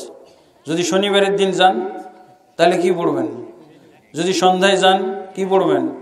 যদি সকালে যান কি পড়বেন? এগুলোকে জিকির বলা হয়। অন্য দোয়া ব্যবহার করা নাম, এটার নাম হলো বেদাত। বুঝেছেন এবার? বেদাত, বেদাত কাকে বলা হয়? চেঞ্জিং, পরিবর্তনকে বেদাত বলা হয়। আর কি? কমানোকে বেদাত বলা হয়, বাড়ানোকে বেদাত বলা হয়। আপনি ইবাদতের ক্ষেত্রে কমাবেন বেদাত, বাড়াবেন বেদাত, পরিবর্তন করবেন বেদাত। এগুলো বুঝতে হবে। মদিনার ইসলামে এই জিনিসগুলো, এই গ্রামারগুলো, এই ব্যাকরণগুলো শেখানো হয়, যাতে করে ইসলাম যেই অবস্থায় নাজিল হয়েছিল রাসূলের যুগে সেই অবস্থা কিয়ামত পর্যন্ত থাকে। এর ভিতরে কোনো ধরনের আপনি পরিবর্তন কম বেশি দেখতে পাবেন। আর পরিবর্তন ঘটলে, কম বেশি হলে, তখন চেহারা ভিন্ন ভিন্ন দেখবেন। আমি এই জন্য বাংলাদেশে কি বলি, আমাদের দেশে ইসলামের চাষ হয়, ইসলামের চাষ হয়। অমুক দরবারে ইসলাম ভিন্ন না, অমুক দরবারে ইসলাম আর একটু অন্যরকম না, হ্যাঁ, ভিন্ন না। এক এক দরবারে এক এক ধরনের ইসলাম চাষ হচ্ছে। দিওয়ানবাগি ইসলাম এরকম, মাইজ ভান্ডারি ইসলাম এরকম আছে না? তারপর আর কি বলবো ভাই? সবগুলো বলবো? ওগুলো বুঝে নেন, সবগুলো বললে সমস্যা হইতে পারে, বুঝেছেন? এরকম কেন হবে? ইসলাম এক কেন? আপনি দেখান দেখি, অমুক খানকার ইসলাম এরকম, আর এক খানকার ইসলাম এরকম। কিসের এসব কাহিনী? যতক্ষণ পর্যন্ত এরা এই অপরাধে না জড়িয়েছে, কমতি ঘটিয়েছে, বাড়তি ঘটিয়েছে, পরিবর্তন ঘটিয়েছে, ততক্ষণ পর্যন্ত তারা ভিন্ন হতে পারে নাই। আপনি কালেমা শুনলেন তো, কালেমার জিকির, কালেমার স্বর শুনে আপনি বুঝে ফেলবেন। কালেমার জিকির করা হয় না, মাইকে জিকির করে তো আমাদের দেশে, তাই না? মাইকে জিকির করে, মাইকের জিকির শুনে আপনি বুঝবেন যে এরা আমাদের দল না। কালেমার জিকির করতেছে, কিন্তু আপনি কি বুঝবেন যে এরা আমাদের লোক না, কি এরা দেওয়ানবাগী। ওই কালেমারি আবার জিকির শুনবেন, কানে ভেসে আসবে যে এরা তো আমাদের দল না। এরা কারা? এরা চন্দ্রপুরী। এরা কারা? আরেকটা কালেমার স্বর ভেসে আসবে আপনার কানে, আপনি বলবেন এরা হলো আটরশি, এরা আমাদের দল না। আরেকটা জিকির কানে ভেসে আসবে, আপনি বলবেন এরা আমাদের দল না, এরা হলো সুরসিনা। এরা কারা? আরেকটা কালেমার স্বর ভেসে আসছে, এরা কারা? এরা সর্বনা। কেন ভিন্ন হয়েছে? কালেমা একটাই, ভিন্ন কত দেখেন। এক কালেমা দিয়ে 10 রকম হচ্ছে এরা। বোঝা গেছে রোগটা কি? বুঝতে পেরেছেন? অবশ্যই তারা ইসলাম, মদিনার ইসলাম থেকে বঞ্চিত। এরা মদিনার ইসলাম থেকে বঞ্চিত। এরা গৃহপালিত ইসলামে বিশ্বাসী। এরা নিজেদের পুকুরে চাষ করতেছে ইসলামের, তাই তো তাদের ইসলাম ভিন্ন। আপনি যান, মক্কার ইসলাম একরকম, মক্কাতে যেই ইসলাম দেখবেন, মদিনাতেও ইসলাম, রিয়াদেও ইসলাম, জেদ্দাতেও ইসলাম, প্রত্যেকটা মসজিদে একই ইসলাম দেখবেন। না জিকিরে পার্থক্য আছে, না সালাতে পার্থক্য আছে, না দোয়ায়, না নিয়মে কোনো পার্থক্য আছে। আমাদের কেন পার্থক্য হয়? বুঝা গেছে? 3টা কাজ ওরা করে থাকে। এই পার্থক্যের জন্য কয়টা কাজ করে? কেউ বাড়ায়, কেউ কমায়, আর কেউ চেঞ্জিংয়ে করে। চেঞ্জিং এর বিষয়টা বুঝেছেন? দেখছেন আপনি আল্লাহ মাফতালি আবা রহমাতে না পড়ে এর চেয়েও পাওয়ারফুল যদি দোয়া পড়েন, যেটা কোরআনেও আছে, হাদিসেও আছে, রব্বানা আতিনা ফিদ দুনিয়া হাসানাতান ওয়া ফিল আখিরাতি হাসানাতান ওয়া কিনা আযাবান্নার, আধা ঘন্টা যদি কেঁদে কেঁদে দোয়া পড়েন, কিন্তু আল্লাহ মাফতালি না পড়েন, তাহলে মসজিদে ঢোকার দোয়া হবে? এতক্ষণ যাবত কি করলো? আধা ঘন্টা কেঁদে কেঁদে কি করলো? বেদাত। বুঝা গেছে? অপরাধ হয়েছে। কি অপরাধ করেছে জানেন? নবীরটা সরিয়ে দিয়ে হুজুরেরটা যোগ হয়েছে। তো নামাজের পরে জিকির আজকার হবে, এলোপাথাড়ি দোয়া হবে না। ওই মক্তবে শিখার দোয়াগুলো সিরিয়ালি বলে যাবে, এটা হবে না। রব্বানা আতিনা ফিদ দুনিয়া রব্বানা যালামনা আনফুসানা রব্বির হামহুমা রব্বানা, এই এলোপাথাড়ি দোয়া আছে নাকি এখানে? এই জন্য বেদাত। বুঝা গেছে? চেঞ্জিং বেদাত। রাসূলুল্লাহ সাল্লাল্লাহু আলাইহি ওয়াসাল্লাম কিয়ামতের দিন বলবেন, সুহকান লিমান গায়্যারা বাদি, ওই উম্মত আমার থেকে বিতাড়িত হও যে আমার পরে আমার দ্বীনের ভিতরে পরিবর্তন ঘটিয়েছে। এটা পরিবর্তন না? একটা উঠিয়ে দিয়ে আল্লাহর রাসূলেরটা উঠিয়ে দিয়ে, রাসূলের তালিকা উঠিয়ে দিয়ে আমার তালিকা যোগ করলাম। বুঝা গেছে? এগুলো কিন্তু অনেকের বুঝে আসে না। হ্যাঁ, দোয়া বেদাত। কেমন হুজুর এটা? ধর দোয়ারে বেদাত বলে। আমি দোয়া বলতে বেদাত বলছি নাকি? রাসূলের দোয়া উৎখাত করে আপনার দোয়া কেন আপনি সেট করবেন? এরকম ভাবে মসজিদ থেকে বের হওয়ার দোয়া কি? আল্লাহ মাফতালি আবা রহমাতি। আর বের হওয়ারটা কি? আল্লাহ ইন্নাসালুকা মিন ফজলিক। হ্যাঁ, জোহরের টাইমে বের হলে, আসরের টাইমে বের হলে, মাগরিবের টাইমে আলহামদুলিল্লাহ, এই তো মাথা খুলে গেছে। একে বলা হয় জিকির আজকার। খাওয়ার সময় কি দোয়া পড়েন? খাওয়া শেষ করে কোন দোয়া পড়েন? মেহমানের বাড়িতে কি দোয়া পড়বেন? খেলে মেজবানের বাড়িতে কি দোয়া পড়বেন? চেঞ্জ করা যাবে? সুনির্দিষ্ট। এটা কি বলা হয় ইসলাম? ইসলাম ততদিন পর্যন্ত এক থাকবে যতদিন পর্যন্ত আপনি পরিবর্তন করবেন না, বাড়াবেন না, কমাবেন না। আলহামদুলিল্লাহ, আসলে অনেক বিষয় আছে। আলহামদুলিল্লাহ, আমাকে খুব ভালো লাগতেছে। আপনারা যদিও সংখ্যায় কম, কিন্তু মদিনার ইসলামটা বুঝতেছেন। আলহামদুলিল্লাহ, সূত্রগুলো আপনারা বুঝতেছেন। সূত্রগুলো অনেকেই কিন্তু আমাকে এরকম তহমত দেয় যে আপনি এত কঠিন ওয়াজ করেন, জনসাধারণ বুঝে না। কঠিন, আসলে কঠিন, কিন্তু আলহামদুলিল্লাহ আমি এখানে যাদেরকে পেয়েছি সবাই মনে হচ্ছে শিক্ষিত, সবাই মনে হলো যে সচেতন। আমার মনে হয় ফজর পর্যন্ত বলল আপনারা যেই সূত্র পেয়ে গেছেন, এই মদিনার ইসলাম বুঝার যে সূত্রগুলো পেয়ে গেছেন, এই সূত্র অনুযায়ী যেহেতু নতুন করে আপনারা মাইন্ড সেট আপ করতে যাচ্ছেন, আমার মনে হয় ফজর পর্যন্ত থাকলো আপনারা, আমি যদি আলোচনা করে যাই আপনারা শুনবেন। তবে এত দীর্ঘক্ষণ আলোচনা করা, একই দিনে সব আলোচনা শেষ করা, এটাও তো সমীচীন না, সম্ভব না। আলহামদুলিল্লাহ, পরবর্তীর জন্য আমরা পরবর্তী বিষয়গুলো রেখে দিলাম। আল্লাহ তাবারক ওয়া তাআলা যদি আমাকে বাঁচিয়ে রাখেন, আপনাদেরকে বাঁচিয়ে রাখেন, তাহলে ইনশাআল্লাহ আমরা আবার এরকম কোনো প্যান্ডেলে একত্রিত হব। এলাকায় আর একটা মাহফিল আছে কোথায় যেন, অনেকেই জানেন। আপনারা ইচ্ছা করলে আর সম্ভব হলে সেখানে উপস্থিত হওয়ার চেষ্টা করবেন। আল্লাহ তৌফিক দান করুন ইনশাআল্লাহ। এবার আমরা দ্রুত পড়েছি, মাহফিল সমাপ্ত করার আরেকটি আমরা সর্বশেষ দোয়া পড়ব। সবাই মিলে আমার সাথে পড়বেন, সুবহানাকা আল্লাহুম্মা ওয়া বিহামদিকা আশহাদু আল্লা ইলাহা ইল্লাল্লাহ ওয়া আস্তাগফিরুকা ওয়া আতুবু ইলাইক। আলহামদুলিল্লাহ, এখান থেকে আমরা আমাদের মাহফিলের আলোচনা সমাপ্ত করলাম। সুবহানাকাল্লাহুম্মা ওয়া বিহামদিকা আশহাদু আল্লা ইলাহা ইল্লা আনতা আস্তাগফিরুকা ওয়া আতুবু ইলাইক। আসসালামু আলাইকুম ওয়া রাহমাতুল্লাহি ওয়া বারাকাতুহু।